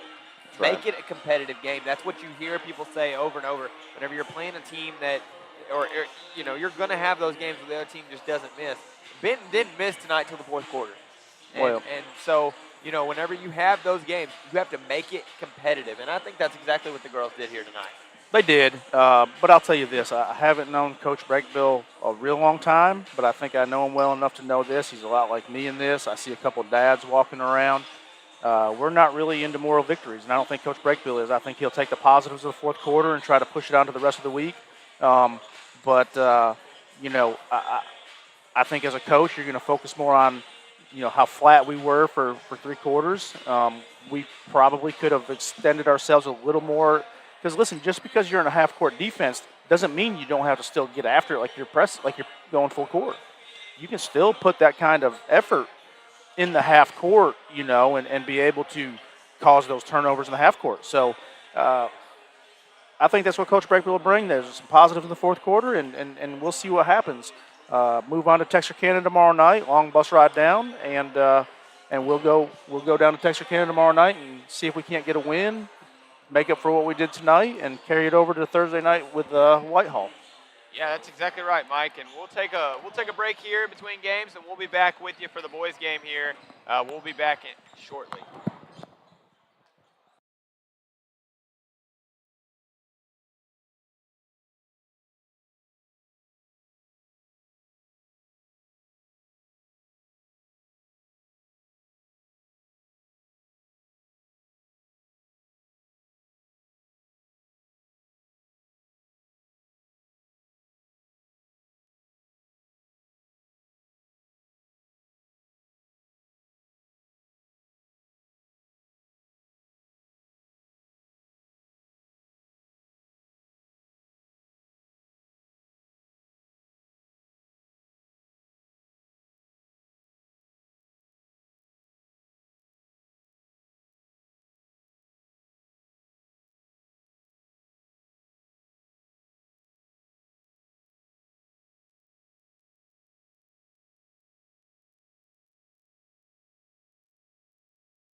Welcome to the Sheridan YellowJacket broadcast. I'm Mason Fisher. I'm joined here tonight by Mike Nevins.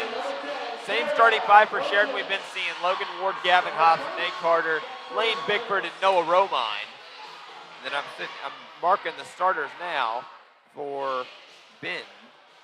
You got Spratt Jr., Shelby, Burgess, Russell, and Pickett as starters for Benton here. Benton definitely has the height in the tip-off. The tallest player on the court tipping off against the shortest player on the court.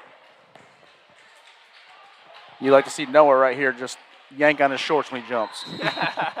Burgess may not even jump. Have you ever seen those videos? Like, I'm going to go ahead and talk about this real quick.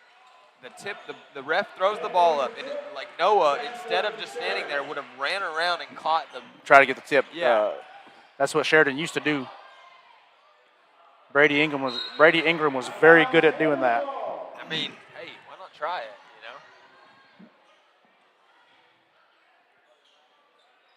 So Benton gets the tip, goes down, gets a shot off, and Sheridan tips it out of bounds. Benton nails a three to start things off here. That's Terrion Burgess. Big senior from Benton. Offers from all over the country. Whenever you have a guy that tall that can shoot and he's a threat in the post. It'll be a tough assignment for Lane tonight. Absolutely. Yeah, Lane's used to getting those stops in the lane. That's right. That's got to be a foul. Yeah. There was no ball there. It was all elbow. They hit. That was a hit on Noah Romine there. Romine going to inbound this time for the Jackets. Gets it into Bickford. Now back to Romine. One dribble, looking for the shot. Off the front of the rim. No good. Long arms right there in front of him. That's a hard shot to make. Floater through the lane, no good. Lane Bickford comes up with it. Trying to find Romine. Now he does. Romine going to cross half court here. That was Pickett on defense against Romine there. Now Carter. A little unrecognizable with the haircut there.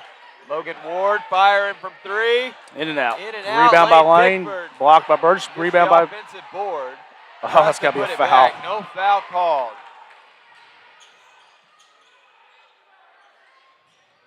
Fires another one. No good. Same player. That was You say it Burgess. Burgess. Terrion Burgess. So, fun fact about the Benton team: there is not a player on the court right now that played junior high basketball at Benton. Wow. All transfers. Yep. Well, that's how you end up with the program that Benton has right now. They're 13-0 in conference right now. Hobson able to hang on to that one. Romine didn't get to play against Benton last time Sheridan played them. This time he throws it off a Pickett, going to be out of bounds, so it's going to stay with Sheridan. It'll be 1 second on the shot clock, so it's going to have to be it's going to have to be just catch and shoot. Catch and, yeah, pretty much a sling it towards the basket. So you hope it goes up in the air. Nope. Shot clock is reset there. Good take that time by Burgess. Doesn't finish. Knocked out of bounds. There's no way our guy got his hand on that ball. There's no way that he got out jumped. There's no way. Our players aren't tall enough to get their hand on that ball. There's no way he hit that ball out over Burgess. I think maybe they were saying Burgess threw it into their hand. I don't know. Nonetheless, Benton basketball. They're going to throw it up top there. They get it into the hands of Spratt Jr. and now in the hands of Pickett. Pickett, top of the key, driving right-hand side. Got a whistle and a foul on Sheridan. Foul's on Logan Ward. It's the first foul of the game there. 2.5 minutes in, 3-0. Benton up. Burgess. Now they're going to call a foul there on Lane Bickford. Foul on number 34, Lane Bickford. That's his first I said it's gonna be a really difficult assignment for Lane tonight to be out there guarding Burgess on the perimeter, trying to stay in front of him because he likes to put the ball on the floor. Lane with Good a block. Good block by Lane. Good rebound by Logan Ward. Now, Benton is the #1 team in the boys' conference. Like I said, I think that they're 13-0. Let me double check that real quick. Yeah, 13-0 in conference. Sheridan is 6-7 in conference. Currently sitting at #7. Benton is the #1 team in 5A. They're the #1 team in the state. They are a phenomenal basketball team. Doesn't matter what classification you look at. Lane Bickford comes behind, so Nate. you are not going to have an Nate easy Carter. basket. What'd I say? Lane Bickford. I meant to say Nate Carter. I'm looking right at him. I don't know where that came from. Great hustle by Nate. I can't believe they would call it. You got to give that kid the call just because of the block, just because of the hustle. That's right, exactly. Would have been very easy to give up on that, and he didn't. Now Russell has 2 opportunities here, and was going to have an easy 2 points. So the fact that he's making him work for it. That's right. That's a good foul. He was going up for the block, tried to get there in time. Hard to do from behind. And the second free throw was no good, so that's a really good foul. That's exactly what you want to see. They get the ball in Romine's hands. Romine crosses half court. His hands are all over him. Yep, no foul call. Hands all over. There they go. The foul call.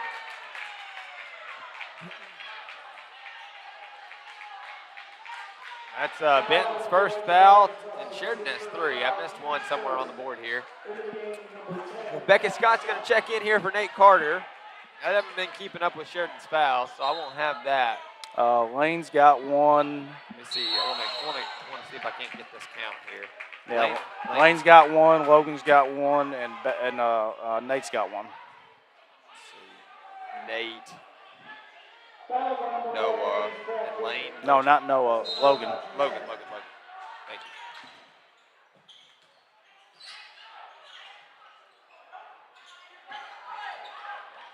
Ball down to Noah Romine.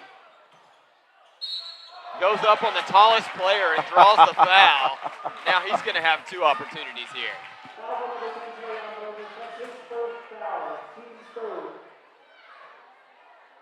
It's his first foul. That was Burgess with the foul. And Noah Romine at the line to try and put Sheridan on the board. First free throw's up and good. Puts Sheridan on the board. And Sheridan gonna pull everybody back and get ready for defense on the other end. Confident in the free throw shooter, Noah Romine, as he drills both of them. Well, you don't want Lane or Logan or anybody picking up a cheap foul down there trying to tip one away from the Benton players on the free throw line. No, you need everybody in this game.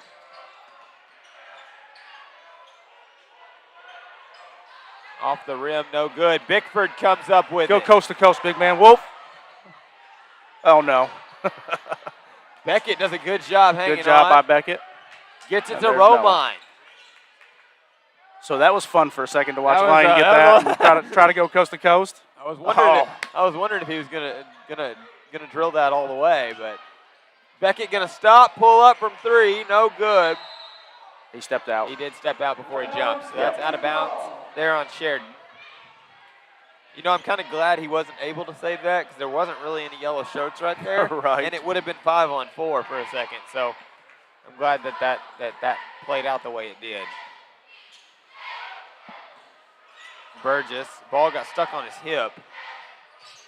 They get it out to Pickett. Now Burgess got a foul on the floor. Fouls on Noah Romine, his first foul of the game. Just a little reach in trying to get that ball when Burgess put it on the floor. And just like that, Sheridan has 4 fouls with 3 minutes and 30 seconds left. Burgess comes in from behind and finishes off that play with a dunk. you know, I mean, as tall as he is, that's not, you know, that can't be uncommon. No, I'm sure he does it quite a bit, but he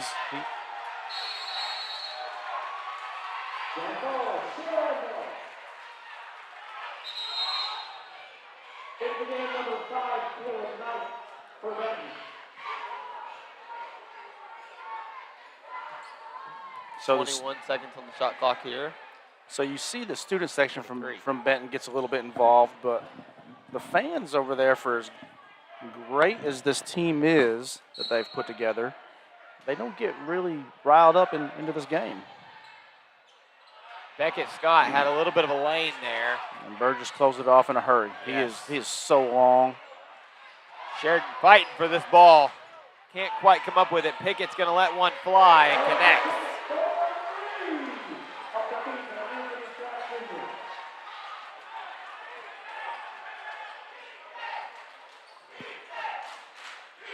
Now Beckett Scott.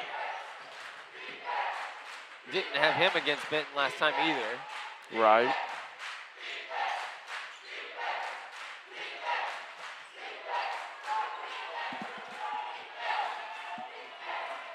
It was 65 to 41 at the end of the last time Sheridan played Benton. Shot clock's down to 8 and off Noah's foot.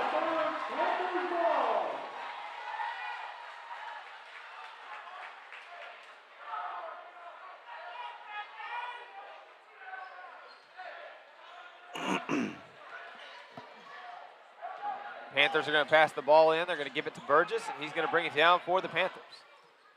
They've got a straight line offense played right here. Burgess drives it all the way, able to connect for 2. They kind of just bundled everybody up. Right. And just let him kind of go to work from there. So it's a tough spot. Do you put a guard on him that can stay in front of him, who's just going to dominate down low, or do you put a big on him, try to body him up? Lane's still fighting for that offensive rebound. He is. Down He's there. battling. Pickett kind of faked it, acted like he was going to go up, goes in for a layup. I think there were some Sheridan fans that might have wanted a little bit of a carry there.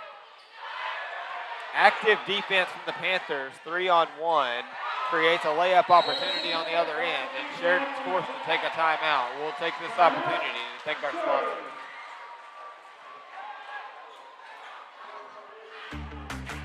Better is better in the real world and online. At Kinetic, we're all about helping people internet better. With high-speed fiber internet, premier whole home Wi-Fi setup, plans that fit your life, and down-to-earth people who make it all work seamlessly. Because when we help you internet better, we help you unlock your best. Kinetic, internet better.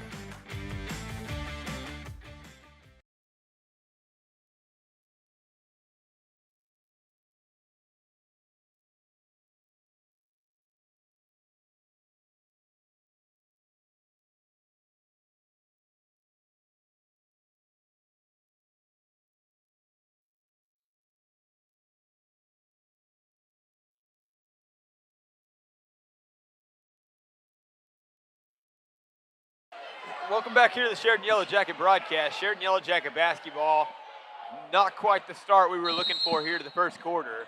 15-2 is our score. A minute 30 to go in the first quarter.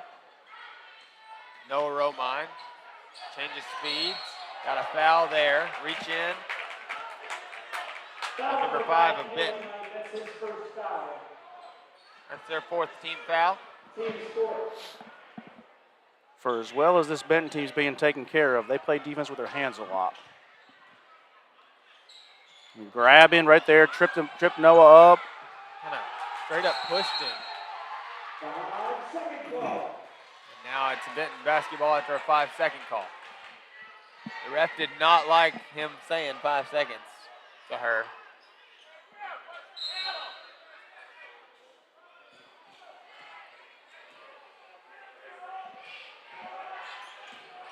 Driving, making his way to the lane, missed it, Bunny, got his own rebound, put it back up, and got fouled. That was Russell, going to make his way to the line. And there's 2 in the first quarter on Lane, so Dawson Griffin's coming to the table, so you'll see Lane take a break. Don't want him to pick up his third early in the first quarter. Yeah, still a minute 13 left to play in this first. And if they, they've already made 2 threes here tonight. If they shoot anything like the girls were during their game, they're liable to make another 10. Yeah, right. Now here you see Nate come back in, so maybe we'll see how his leg is doing. He went out a little bit limping. So you hope he comes back strong. Pass to Nate Carter. Carter's going to bring it in across the half-court line. That's foul gotta be a called. reach. No foul. I mean, that is crazy. just. And Russell's able to come in and grab that ball and lay that one in for Benton. Yeah, I mean, Benton, again, is one of the best teams in the state. So this is a really tough game for Sheridan to come in and play right now. That one's tipped by Russell and knocked out of bounds. Substitution into the game, number 4, Anthony Spratt, Jr. for Benton.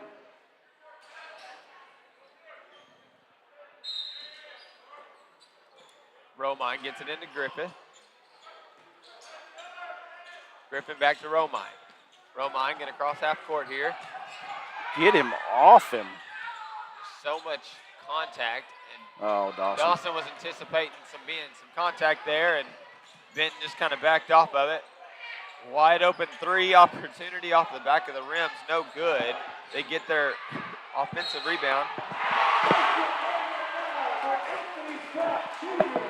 And Russell gets an and one going up for it. Foul on number 23, Ethan Anderson. That's his first foul. At the line, shooting Lawrence Russell.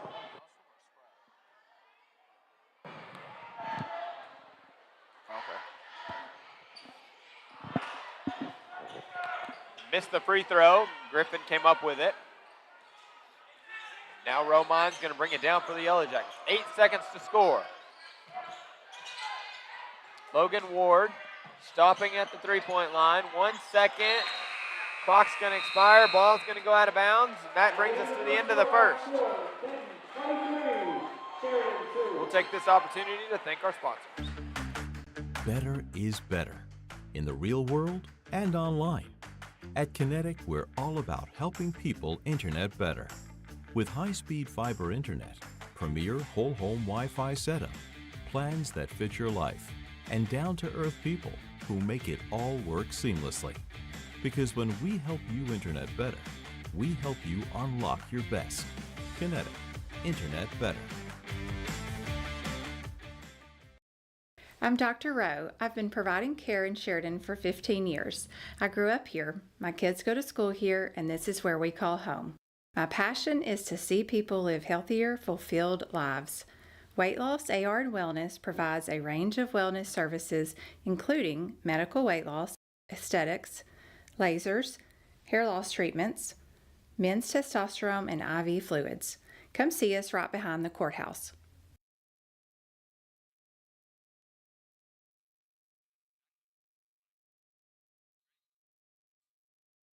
Welcome back here to the Sheridan Yellow Jacket broadcast. 23-2 at the end of the first. So coming into this second quarter,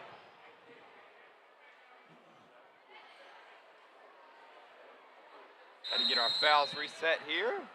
And this second quarter is about to be underway. 8 minutes left in the half. And Benton is going to get things started. They're going to give it to Burgess. Burgess going to drive, pull up from 12 feet. He's going to airball. And they're going to throw it out of bounds. Sloppy possession there. Probably the only one they'll probably have this game. Yeah, right. That was a totally unforced error. Air ball and then throw it away. And now Nate's still hobbling around pretty hard, so I think coach is going to sit him down and you got 2 important basketball games this week. Yeah, there's no reason to push that knee right now. Well, one of them's senior night. You want Nate Carter to be playing for senior That's right. night on Thursday night. Against Whitehall, where he went to school, Ooh.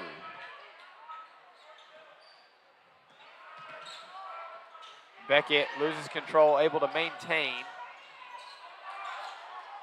Gets it to Gavin Hobson. Get his hands off him. Hobson, step back, puts it in for 2. Great shot, Gavin. Good, strong move by Gavin. Not an easy move to have to be made. We got a charge called on the other side of the court. It was right in front of one ref's face, and another ref makes the call. I mean, it's a call one way or another. She says I should have called it. That's what she's saying now. So you kind of saw that one coming. Noah knew that Burgess was going to try to take him to the rim, so he moved his feet and he did what you're supposed to do, and away you go. And now you've got Burgess off the court with 2 fouls. This time, Knight comes up with it, takes it down for 2.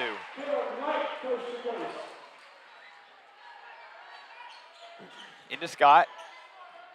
Scott's got Pickett on him. Benton's been showing this full court man pressure. They dump it out to Hobson. Now they give it back to Scott. Scott, right-hand side. Got to find somewhere to go with it. Gets it into Lane Bickford. Bickford trying to create some space. Oh, my off the backboard, gosh. no good. Now Pickett, other side, firing from 3 off the front of the rim. Bickford grabs it. Now Romine brings it back down. First time he hasn't been touched crossing half court. They get it to Hobson, and Hobson tries to fire one down to Logan Ward. It's knocked out of bounds by Pickett.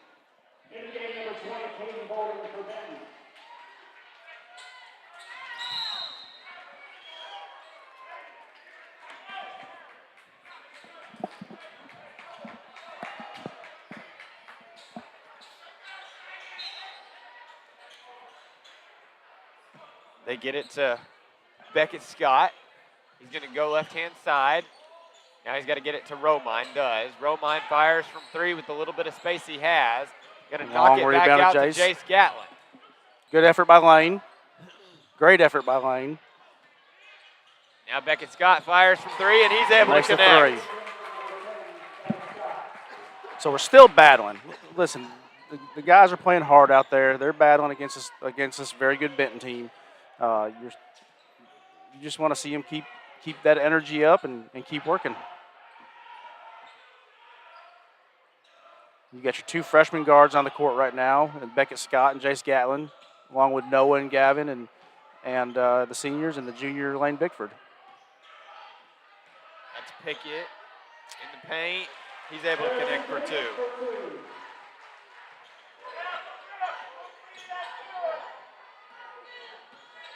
Now they had taken a couple of their starters out. Looks like they're going to check back in now. Now Beckett Scott drives off the backboard, no good. Lost his shoe. Yeah, his shoe is still off. Now he still ain't got to put it back on. Lane Bickford comes up with a rebound. Can't believe Lane didn't get called for a foul right there. Jace Gatlin's able to draw the foul on the other end. Lane kind of stepped in and set that screen to free up the ball. And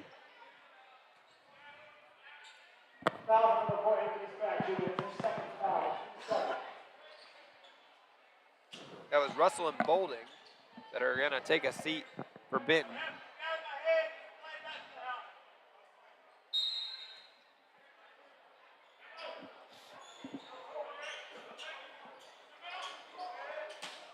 oh, Hobson did a little bit of a ball slap, lost control of the ball, and falls out of bounds.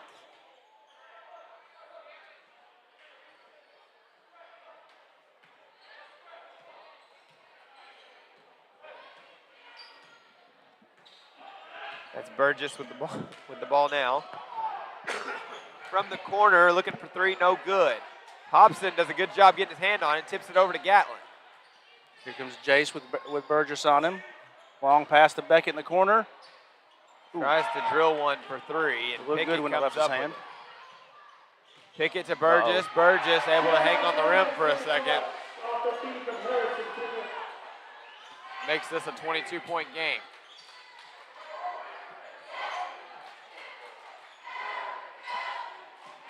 Romine driving.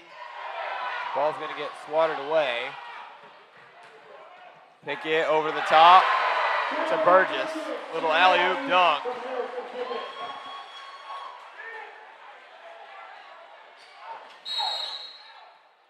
And Coach Scott's going to take this opportunity and call a timeout. 3:47 left in the half. Full timeout by Coach. I think the guys are playing with a lot of effort. Benton likes to play above the rim. I would say that is really not our strength. So a really, really tough matchup for us. And Benton's stretching their defense and putting the pressure out there. And Sheridan likes to shoot some threes. And Noah's not getting any – they're not giving him any room to breathe at all. Anytime Noah touches the ball, there's 2 or 3 guys running at him. They're putting pressure on him. So you're relying on, again, your 2 freshmen. So I guess if there's a silver lining, your 2 freshman guards are getting a lot of quality playing time right now against a really, really good Benton team. Yeah. So they're having to handle the ball some. Nate Carter, who usually brings a lot of energy, you hope everything's all right with Nate.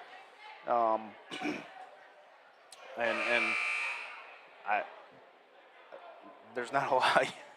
There's not really a lot you can say at this point, other than take some of this and see, this is where you want to be. If you're Sheridan, you want to be where Benton's at, and you want to keep pressing that far, and so these guys are getting some good minutes, and we'll see where we're at. I think Nate Carter is actually stepping around to the back right now with Dashi to have that knee looked at. He was limping around behind the bench. Yeah, I bet he's going to get it iced down, and I would imagine Nate's done for the night right now.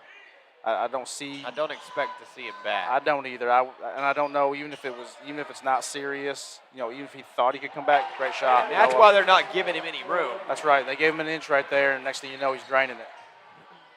They tried a long alley-oop that time to Burgess, and then a 3, no good. Gavin Hobson comes up with it. And now that it's no Romine, got trap coming, gets it over to Jace Gatlin. Down to Scott. Scott driving off the backboard, no good. And Lane is giving it his all, but he's hobbling a little bit.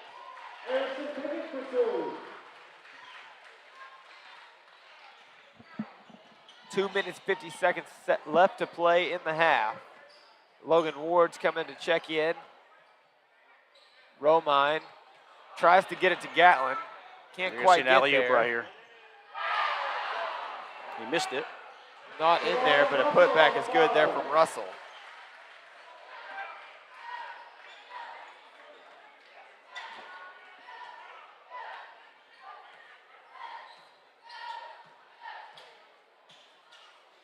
Now Romine, dribble handoff there to Gatlin.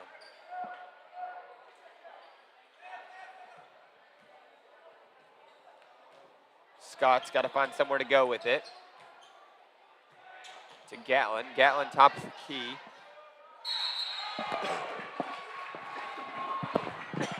Foul called on Russell. That's Benton's 3rd foul of the quarter there. Jace will go to the line. Russell is the younger brother of Razorbacks running back Braylon Russell. There you go. Okay.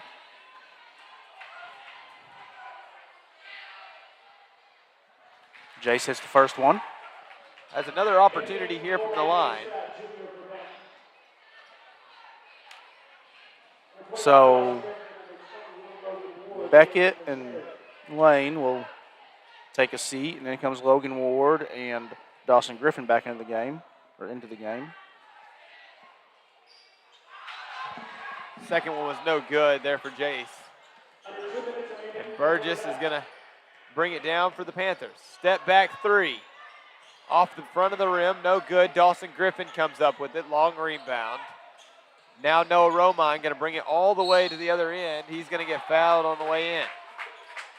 And Benton gets their 4th team foul. Foul number 4, Anthony Scott Jr. That's his 3rd foul. And now Kip Stutter's checking in for Jace Gatlin.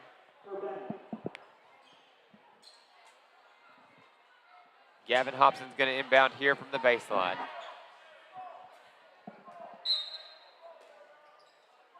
Oh, there's Gavin. Dawson. We get it up top to Logan Ward.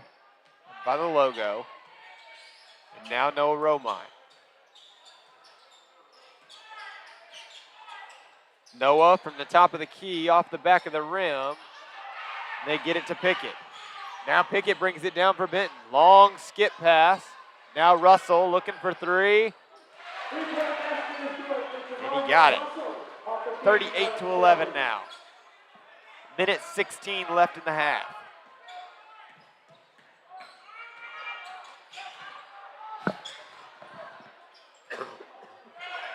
Noah working against Burgess. Goes by him, slings it up.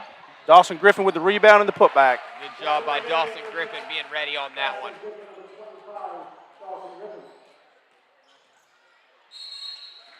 Pickett dribbles this one, takes it out of bounds before he can make the pass. Good defense by Logan Ward.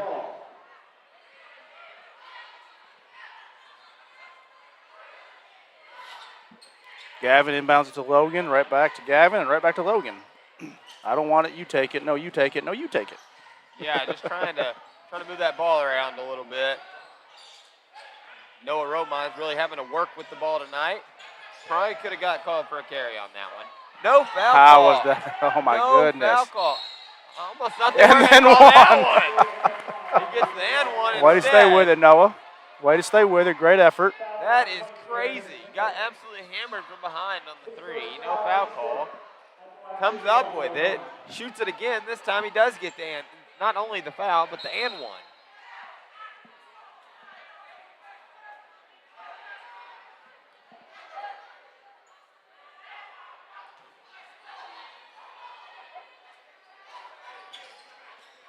Now Romine has an opportunity here to convert to three and does.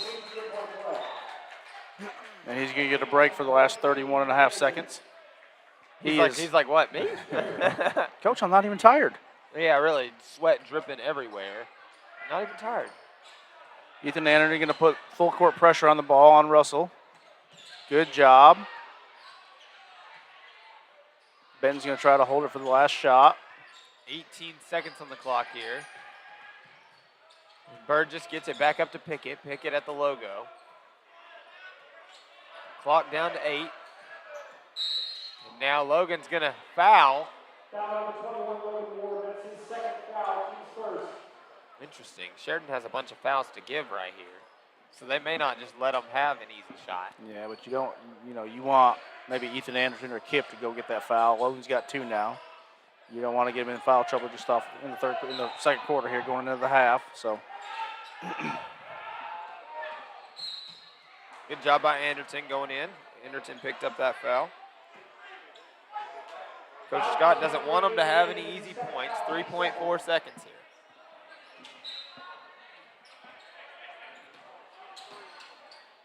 Three opportunity is no good.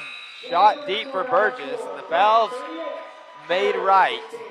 38-16 going into halftime. It has been not quite the half the Yellow Jackets were looking for. Again, playing probably the best team in the state. And possibly the best, not really depending on the classification either. So a very phenomenal basketball team that Benton has. And the Yellow Jackets are going into the locker room down 22. Yeah, Benton could probably play with most anybody in the state. Give anybody in the state a game, I'm sure, especially when they're playing, when they're really getting after it. In the first half, as you can imagine, not a lot of stats. Noah leading Sheridan with 8 points. Beckett's got 3. Dawson Griffin and Gavin Hobson both have 2, and Jay Scatlin's made a free throw. Rebounding, Lane does have 6 rebounds, which is a pretty good showing against this Benton team. They don't get out rebounded a lot, so to get 6 rebounds against him, Lane's working his tail off. Dawson Griffin's got 3 rebounds. Logan Ward's got 3 rebounds. So, not really any foul trouble. We got a few guys with 2. Logan Ward, Ethan Anderson, and Lane Bickford all have 2 fouls. So, again, not a lot of stats. There was some turnovers with the pressure that Benton puts on. Ethan's just got 1 foul. Yeah, Ethan's got 1 foul. Cohen. It's all good. My stat keeper getting me there. Hey, I only had him at 1. I had to look at the scoreboard to make sure I was right. I thought maybe I was wrong. They've got him for 2 on the board. Oh, I was looking at home. Okay. Hey, way Well, to go, Cohen. Way to go, Cohen. Good job, Man. buddy. Great job. Guy, Great other job. guy talking on the microphone. He doesn't know what he's talking about. God. So, stat-wise, it's kind of, I don't want to say it's what you expect because expectations don't change just because of who you're playing, even though sometimes they should. And this Benton team is very good. So, I mean, you hate to change your expectations for them, but like I said, they can play with anybody in the state. They're favored to win the 5A. I think maybe there's 1 or 2 teams in the state in 5A that could give them a little bit of a run. People have said this about this Benton team for the last several years, and Pine Bluff beat them 2 years in a row in the finals.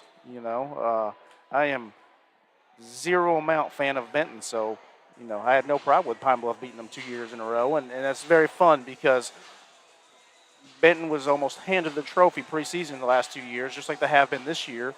And Pine Bluff come out and said, not so fast. You won't see that happen in No, the state not finals this year. Not this Pine Bluff team. No, you're right. You're right. But Pine Bluff has had most of their seniors that graduated, last year, and so when they did that, man, Pine Bluff is in a rebuild year right now. They are. Now, I don't think it'll take them long. Don't get me wrong. I mean, they've got a phenomenal coach over there, but this year is definitely a rebuild year. Well, this is how good that team was. They've got 2 guys for sure playing Division I college football. Didn't even go to school for basketball, and both of them could have. Yeah. And they've got another one playing in college. So that was a really, really good team. I'm sure there's a team I'm not versed enough on the entirety of 5A state boys basketball, but there's I talked to enough people. They do feel like there's a couple teams out there that could give Benton a run for their money, but they're going to have to be hot. They're going to have to play great defense. They're going to have to block out, and they're going to have to be able to light it up from 3 and handle this pressure. We've seen some pressure tonight, and there's not a lot of teams that have been able to pressure Sheridan with their guards that we have. There's not a lot of teams that have been able to pressure Sheridan the way that Benton has tonight. And you're exactly right. They're showing Sheridan a lot of pressure, specifically on Noah Romine. They leave him open one time, and he's able to make a connection from 3. And the threes he shot have been 3-4 feet off the line. Would be good in college, no doubt. Well, look, and let's see, that's Benton's. So you've got Noah, who's Coach Scott probably has him listed at 5'8". He does. Yeah. Let's be real though. He's probably. I'm 5'7", and I can tell you Noah's not 5'8". Yeah. Okay. And you got Terrion Burgess, who's 6'8", 6'9", maybe 6'10". Yeah. And that's who's guarding him. That's been Noah has had to work all night long just to get shots off against him. Yeah. Well, and let's not forget the fact that he was brutally fouled over there on the three-point line earlier. Ugly. He stayed with it though. Able to convert, grab the ball after getting hammered from behind, and then shoots it again, gets hammered again, makes the shot, and gets the and one. That's right. That's right. Way to stay with it. Yes. That's phenomenal effort. That's something that this Sheridan team does not lack is effort. No, they're playing. You'll see it continue in the 3rd and 4th quarter. And listen, you could very easily, if you're Sheridan, tonight would definitely seal the deal of not making state. Whatever little hope there is. So in a game like this against this Benton team, you could very easily see a high school kid say, I'm going to mail it in. And this Sheridan team has not mailed it in. They are out there battling. Yep. And that's something to be proud of. And here's the benefit, too, is on Thursday night, you play Whitehall at home. To some kids on this team, that might be the main game they care about. That's right. And with that being the case, since that's the last game, they're not going to give up here. You're going to have They're going to fight all week long. You got 4 seniors that are going to give it everything they've got to walk off that court a winner on Thursday night, especially the way that the Whitehall game went at Whitehall.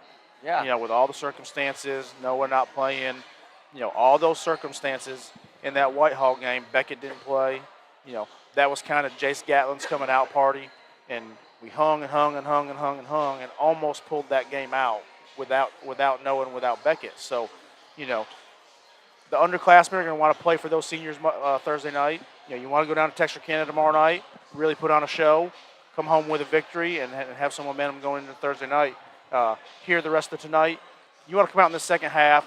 You want to give it everything you've got. You want to. It's a 22-point lead right now. So, you know, at the end of the third quarter, you want it to be a 16 or 14-point game. And then battle in the fourth quarter, and who knows what happens, you know. What you want to do here is not let them extend it. And listen, we cut into it, was it 25 at the end of the first quarter?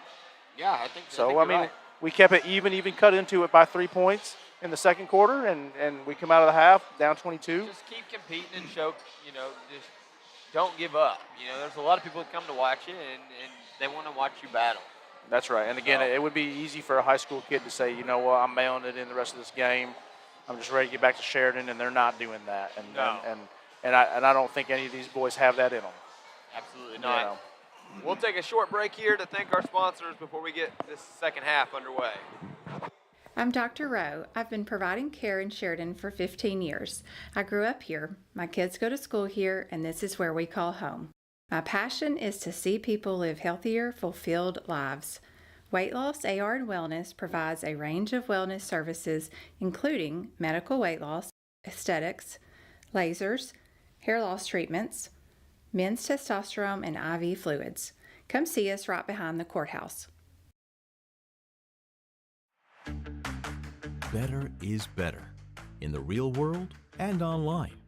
At Kinetic, we're all about helping people internet better. With high-speed fiber internet, premier whole home Wi-Fi setup, plans that fit your life, and down-to-earth people who make it all work seamlessly. Because when we help you internet better, we help you unlock your best. Kinetic, internet better.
Well, welcome back here to the Sheridan Yellow Jacket broadcast. To start the third quarter, we got Noah Romine going to inbound.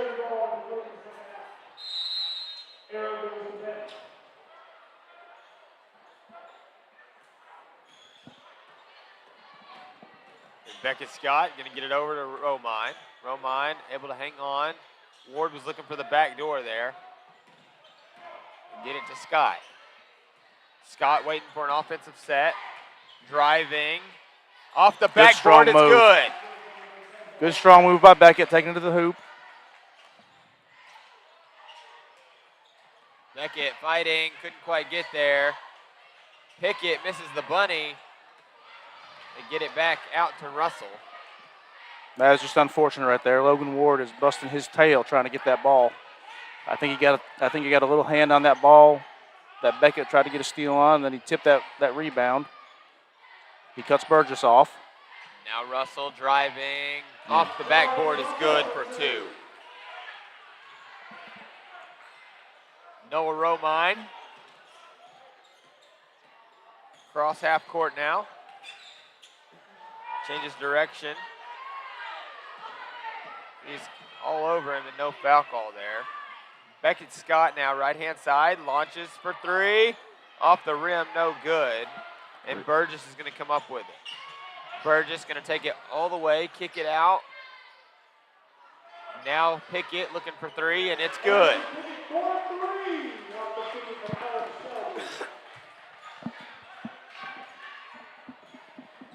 They're going to pick Romine up right at half court.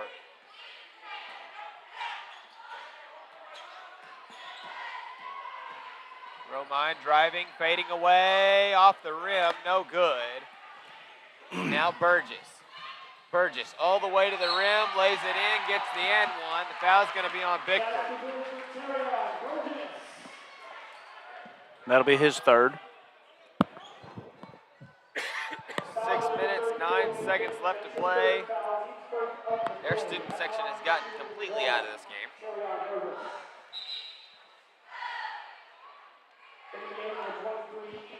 You can see how it would not be that fun. Yeah. As a student right now. And there's Lane coming, Ethan Danner coming in for Lane.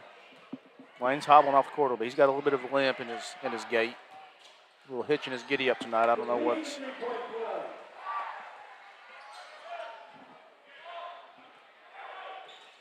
Beckett Scott got to bring it down for the Yellow Jackets. From the top of the key. Good move. Now driving. Fading off the rackboard. No good. No, Romine comes up with the offensive rebound. Now they get it to Anderton. Oh, no. Long pass hits the backboard. Backboard.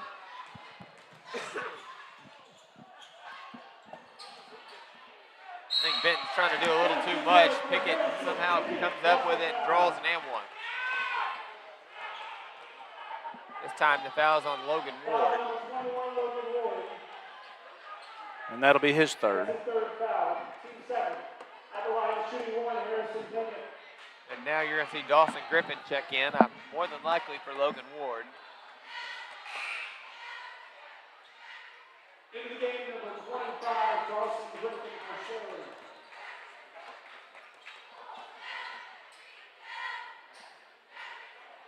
And one opportunity coming for Pickett.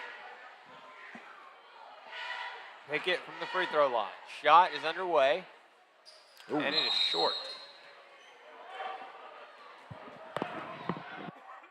His teammates are ribbing him a little bit because it wasn't just short; it missed everything. Yeah, it was real short. It was real short. Beckett Scott's going to inbound here. Benton is showing a lot of pressure, and they throw it deep to Noah Romine. Romine stops, looking for three, and that one's short. And he's rushing it a little bit. I mean, he's doing everything he can to get shots off. You know. Yeah, he doesn't have a whole lot of time when he does get one off. Benton showing the amount of pressure they're showing. They're up 30. And Burgess tries to shoot a three. They're going to knock that one out of bounds on Pickett.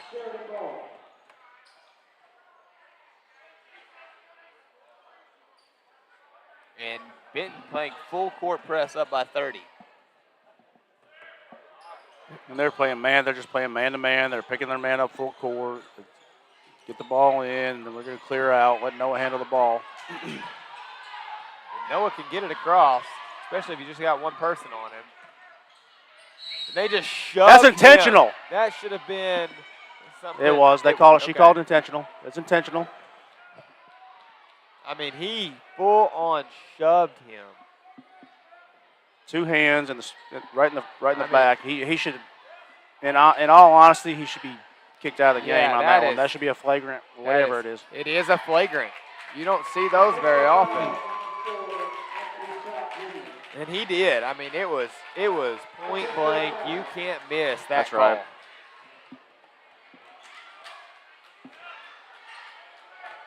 Yeah, I didn't see her over there, so I was kind of worried they were going to miss that call. But I'm glad that they saw that. An off-the-ball foul like that is one that you really don't need to miss. And the whole gym saw, even the Benton sideline was, oh. Yeah, nobody even questioned the foul call. Nope, not a single person. Yeah, not their coaching staff, nobody. You're right. So it'll be Sheridan ball. Noah makes 1 out of 2. And they leave him in there. I mean, as a coach, like, what are you teaching them? Yeah. I mean, they're still just high schoolers. Well, he Like, fed this excuse of no basket. They're calling a foul on Gavin Hobson now for an illegal screen. and it wasn't. He came in. That was just He may not have saw that other call. yeah. Oh, goodness gracious. Okay, nonetheless, 48-19, Benton Panther basketball. Ethan Anderson playing some great defense there on Pickett, forces him to pass it. Now Burgess driving, puts it in, draws the and one as he dunks it.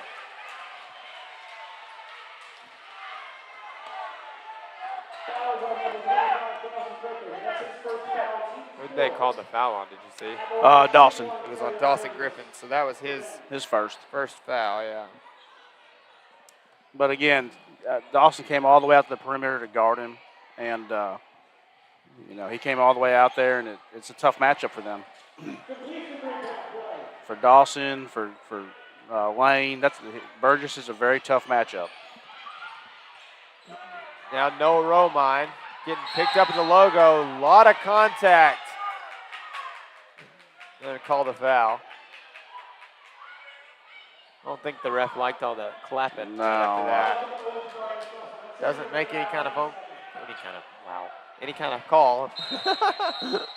But you asked the question when Ford got the intentional foul and leaving in the game, what are you teaching them? And that's what you're teaching them. You allow that type of mentality and behavior. You allow that behavior when you allow your players to do that kind of stuff.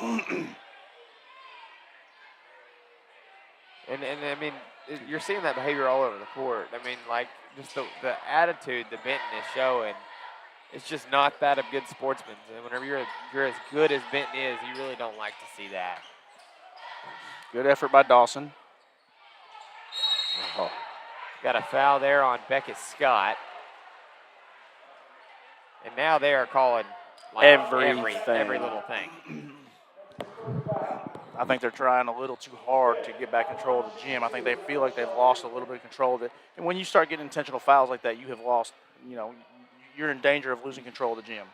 Yeah, absolutely. So you do have to rein it back in. First free throw is up and no good.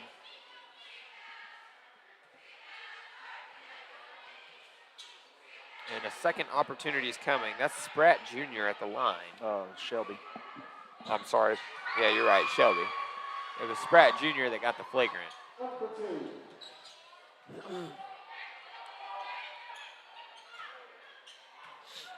Now Noah Romine going to bring it across the timeline, loses control. Russell grabs it, no foul.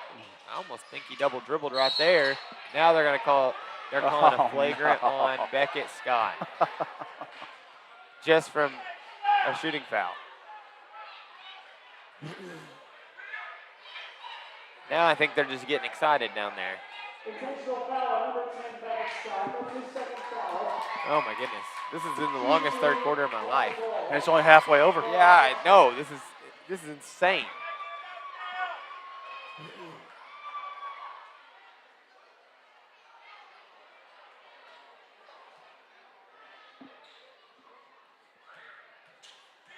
Russell at the line. First shot's up and good. Gonna have one more, and then Benton's gonna get the ball. So by definition, that was probably a flag, an intentional foul. But Russell was out of control going down the lane, and Beckett reached in to get the ball, and Russell ducked his head, and Beckett kind of just never let go. So that one's a little bit less of an intentional foul, if you ask me, than what shoving someone two-handed in the back is. Yeah, I'm not really sure how that gets the same foul call, but three-point opportunity from Burgess is now good. Sorry the score has been so back and forth. There's been a problem with the score on the scoreboard, and so I've been just mimicking that, so it's kind of going up and down. So then it goes over. We're just going to let the student section kick the ball all over the court. That's And now we've got some actors. Yeah. That they call themselves Panthers. They just get paid like actors. Yeah, they just do it I like shouldn't have actors. said, I'm sorry, I shouldn't have said that. No, It was I like saw it. a little contact. and Noah had a little bit of contact, and there you go. Dawson Griffin lays it in. Good dish by Ethan Anderton.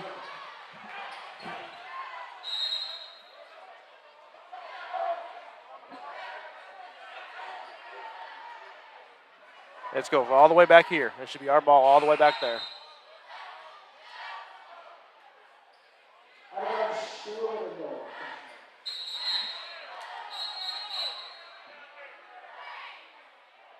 The refs are having some miscommunication here. If nobody touched the ball, then it is Sheridan's ball back here because that's where the pass came from. There we go. And there's only one ref on the floor that understands the rule because the other one's trying to signal that this was right.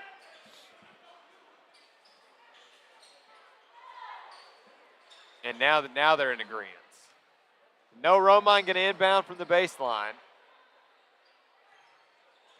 Kip Studdard dribbles it out of bounds, and now it's Benton basketball.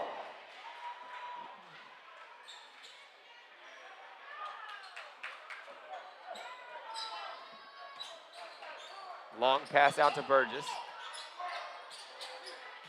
Burgess from 3, able to connect. 3:15 left in the third. Beckett Scott. And that's the first travel of the night. First wow. travel all night long. Wow. Girls game now. First travel all night long.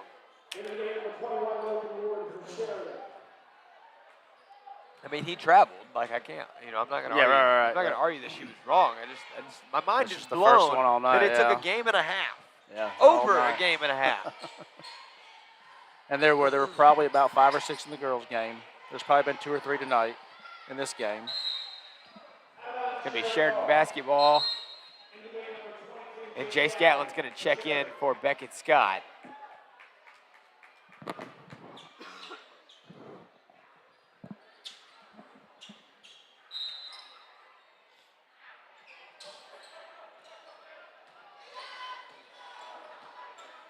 Now Noah Romine going to cross the timeline for the Yellow Jackets. Gets it to Jace Gatlin. Gatlin driving, right side, lays it in off the backboard. Good job by the freshman, Jace Gatlin. Now Pickett gets it up to, that was Shelby. So Shelby is a sharpshooter. All I've ever heard about is how great a shooter he is. And I think he made 2 threes at Sheridan this year. And other than that, I haven't seen him really shoot the ball that well against us. Now, like that one there, rattled in and out. I mean, you can see he can shoot the ball, but he's just not had great luck against Sheridan. Benton wasting no time to get the ball down the court. They lay it in for 2.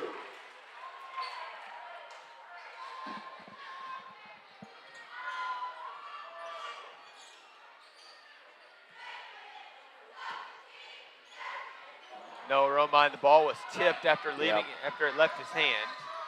Long pass across the lane, and Benton lays it up for 2 more.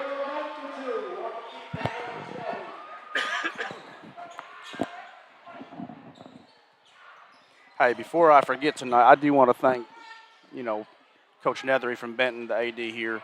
He was very hospitable today, got us all set up.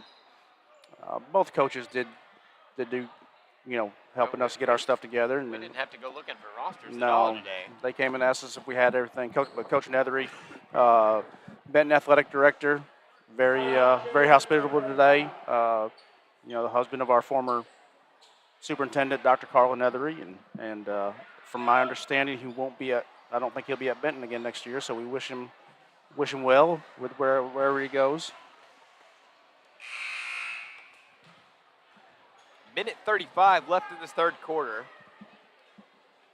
I really think this third quarter has lasted about 45 minutes. It has been a long third quarter. Should be a quick, I foresee it being a quicker fourth quarter. I don't like admitting that, but the clock will be running. So the clock will be running, so. Unless in the last minute and 35, as long as we don't have people tackling each other down there, we should go be on. okay. We need to go. If we go on a 12-0 run to end the third quarter, it won't run. Yeah, I'd be okay with that. Yeah, I mean, that'd be pretty nice. So I don't know if you've noticed, Benton has had a harder time keeping the ball out of Noah's hands since the refs tightened the game up a little bit with their hands. Yeah. Allowing them to play defense with their hands so much. They tightened that up a little bit there here in the third quarter, and so they're having a harder time staying in front of Noah now. Now Jace Gatlin's at the free throw line. Hits the first one.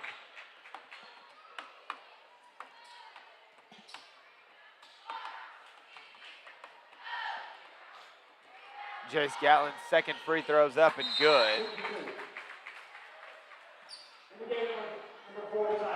There's 2 out of 12. Right.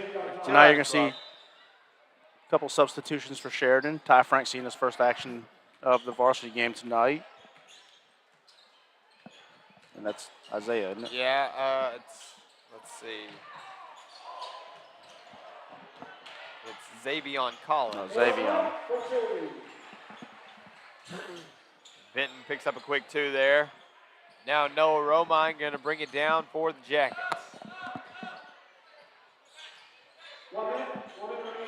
Dribble handoff to Gatlin. Gatlin driving. Little floater, no good. Xavion Collins gets it back over to Gatlin. Gatlin looking for 3 off the rim. No good. It was a clean look. He wanted that one. Now it's Burgess. See how Xavier does against him out there. Not bad. Not bad Good at pressure. all. Forces him to pass it, gets it to Pickett. Pickett drills one from the top of the key.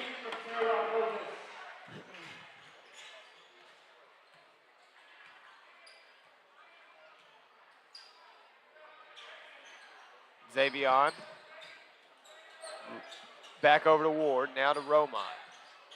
About a 1 second difference between the game clock and shot clock. Sheridan may just try and hold it. Romine gonna drive, step back, good patience. Can't quite connect with the goal there. Just kind of rolled off the goal. We got a foul there on Ward. That's gonna be his 4th foul. He just didn't want to give up the easy bucket there. Good, not a bad foul. Of course, they'll go to the line to shoot 2. That's Spratt Jr. there at the line for the Panthers. Chance to break 7.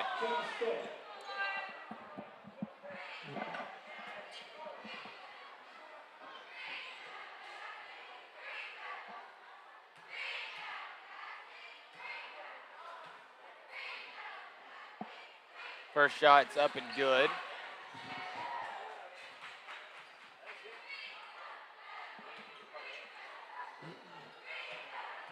Second shot is coming. Up and good. 3.6 seconds on the clock here. We'll wind down the end of the third quarter. And Jace Gatlin pulling up from 3, going to be short, no good. 71-25 is our score at the end of the third. We're going to take this opportunity to thank our sponsors. Better is better in the real world and online. At Kinetic, we're all about helping people internet better. With high-speed fiber internet, premier whole home Wi-Fi setup, plans that fit your life, and down-to-earth people who make it all work seamlessly. Because when we help you internet better, we help you unlock your best. Kinetic, internet better. I'm Dr. Rowe. I've been providing care in Sheridan for 15 years. I grew up here, my kids go to school here, and this is where we call home. My passion is to see people live healthier, fulfilled lives. Weight Loss AR and Wellness provides a range of wellness services, including medical weight loss, aesthetics, lasers, hair loss treatments, men's testosterone, and IV fluids. Come see us right behind the courthouse.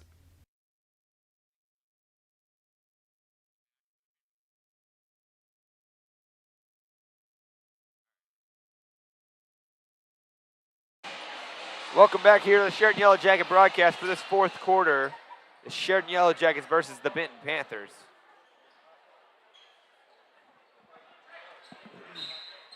Bringing out a very young crew here. Both sides are. Both sides playing their JVs. They are. We're going to need some. I say the JV, Jason Beckett, the 2 freshmen are out there. There could be a point tonight where we might see 5 freshmen on the court for Sheridan. Yeah, it is possible. But there was a JV game earlier in the night, so you don't know. Maybe you don't know which looks he's going to be trying to get.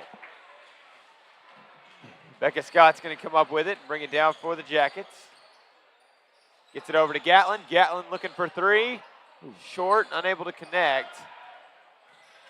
So this is number 20, the sophomore, Peyton Bolding. He played in the JV game, and me and Mike, he was wearing a different jersey. You know what? I don't know. No, he wasn't. He was wearing number 2. Oh, yeah, he was. But you know what? He had a bloody nose and got it on his jersey. So I don't know if 20 is his number or not. I don't know what name to call him by, so I'm just going to call him number 20 because I don't want to get it wrong. I mean, really, I don't know what number to call him by. He's either a senior or a sophomore, and I don't know which one.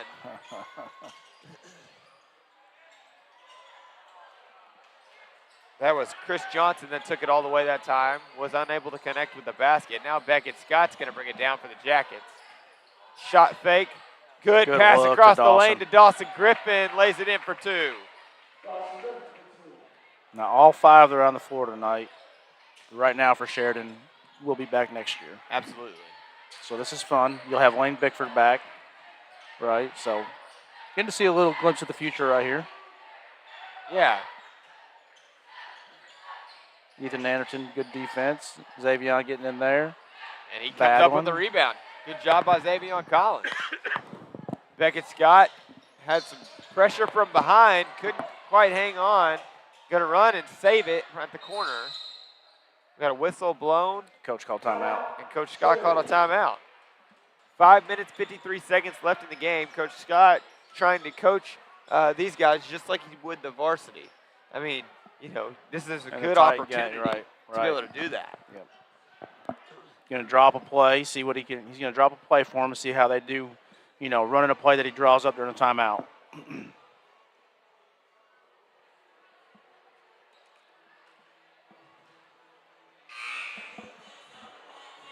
So I'm excited to see what these guys come out with and come back out of this this timeout.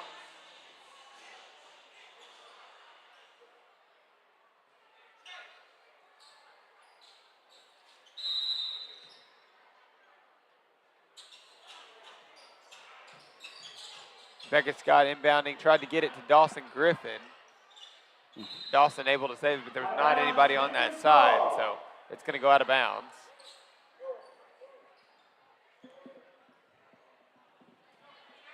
And they're going to get it into Johnson.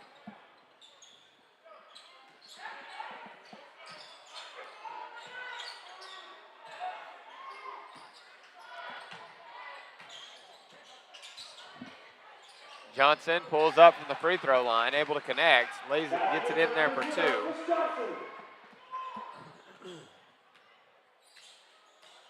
Beckett Scott gives it to Dawson Griffin. Good catch by Dawson. We got a timeout here from Coach Scott. We'll take this opportunity to thank our sponsors.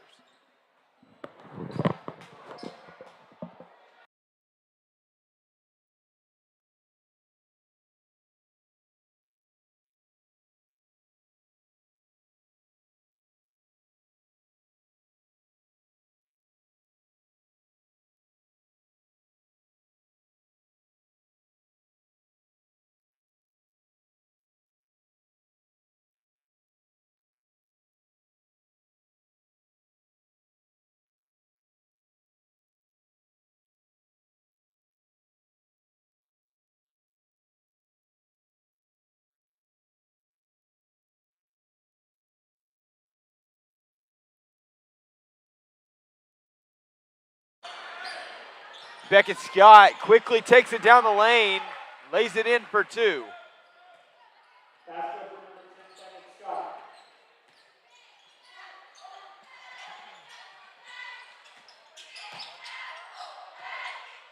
Sheridan playing pretty good defense right here. Driving towards the lane, that was number 20. He's going to get fouled. Foul's going to be on Ethan Anderton. Going to be his third foul. 4.5 minutes left in this game.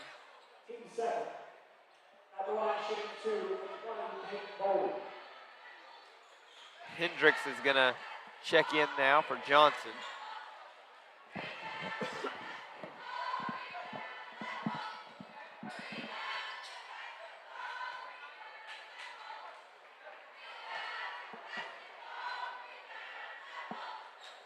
Shots up and good for Benton.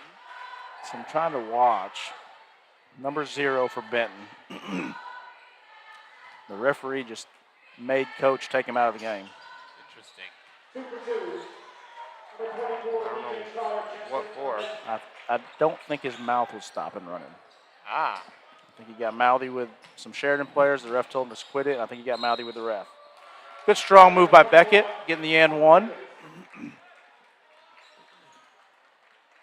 Missed some fouls there on the Sheridan side.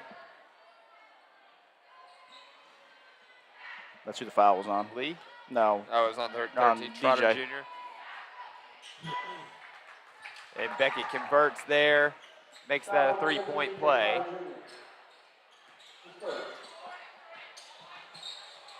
Anderton able to make the stop there on G.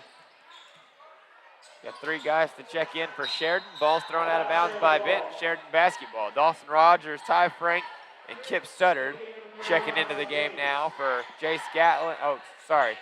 Beckett Scott, Xavion Collins, and Ethan Anderton gonna step out. Yep. 2 minutes, 50 seconds left in this game. I think Jace thought he was coming out. Yeah, I think he did. Need to leave a point guard in there. And Jace gets it over to Griffin. Griffin down to Frank. So Ty did a great job right there sealing his guy, and then just the ball came to him, and he just let him come over his back. Yep. Good shot there by number 24, Hendricks. Lets it fly from around the arc. Kip Studdard, high post. Pull-up jumper off the back of the rim, no good. Hit ahead there to Hendricks. Hendricks going in, laying it in for 2 more.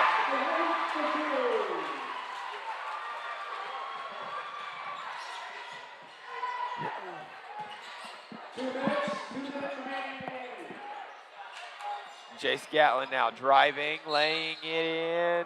Doesn't quite make the connection with the basket, but does draw the foul.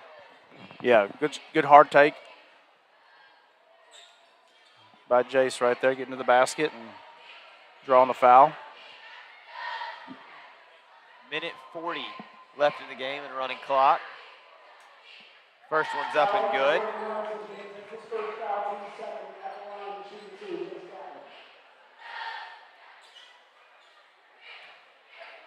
And Jay Scantlin steps up to the line for the second free throw. Shots up and good.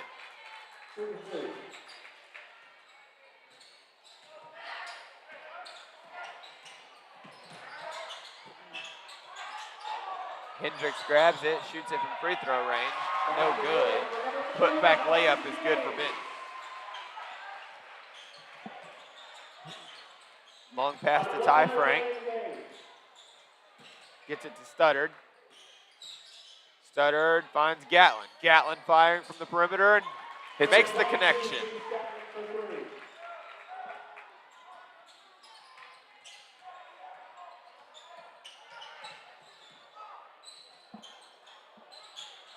Pass down to the corner. Now Hendricks. Hendricks is a freshman.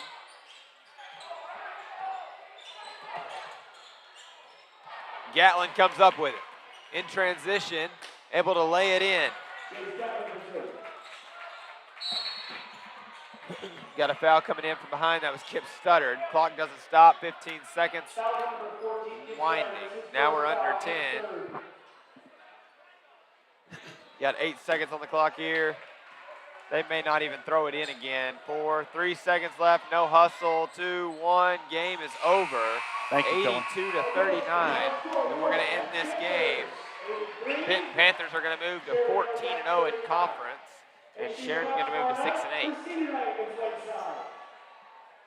Still got 2 more games this week. We'll be in Texarkana tomorrow night.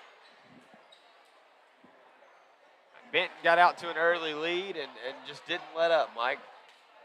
Yeah, I mean, again, really good Benton team. You know, you can go over the stats, but, you know, Jay Scatlin, I believe, is our leading scorer with 12. Beckett Scott had 11. Noah finished the game with 9.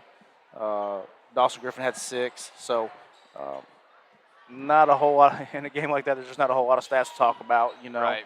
You try to take something positive out of everything, but, you know, the boys battled. I didn't see the effort wane. You're just overmatched against this Benton team, as a lot of teams are, as evidenced by their undefeated conference record. You know, so we'll see. We'll see what happens tomorrow night. We'll see how the boys carry this over. You hope a couple things. You saw, like I said, you know, Nate Carter and Lane Bickford both coming off the court, hobbling a little bit. You hope everything's okay with both of them. You want to see them both tomorrow night. With Nate especially, you want to see him Thursday night. Yeah, absolutely. Yeah, you definitely want to see them Thursday night. Thursday night, senior night, again, students are going to get into that game for free as long as they bring their badge. So make sure that you all come out and support the Yellow Jackets at home this Thursday for senior night. If you want to make that beautiful drive to Texarkana, we'll be there tomorrow night. So, and if you don't want to make that very long, boring drive to Texarkana, then we'll be there tomorrow night. We'll still be there tomorrow night. You can watch us. You can listen to us right here and watch us right here. That's exactly right. So we will be there tomorrow night with bells on and. That's right. So we'll be there tomorrow night. We hope you guys join us. We'll see you guys tomorrow night. Mike, you got anything? I've got nothing. All right. Well, we will see you guys tomorrow night in Texarkana.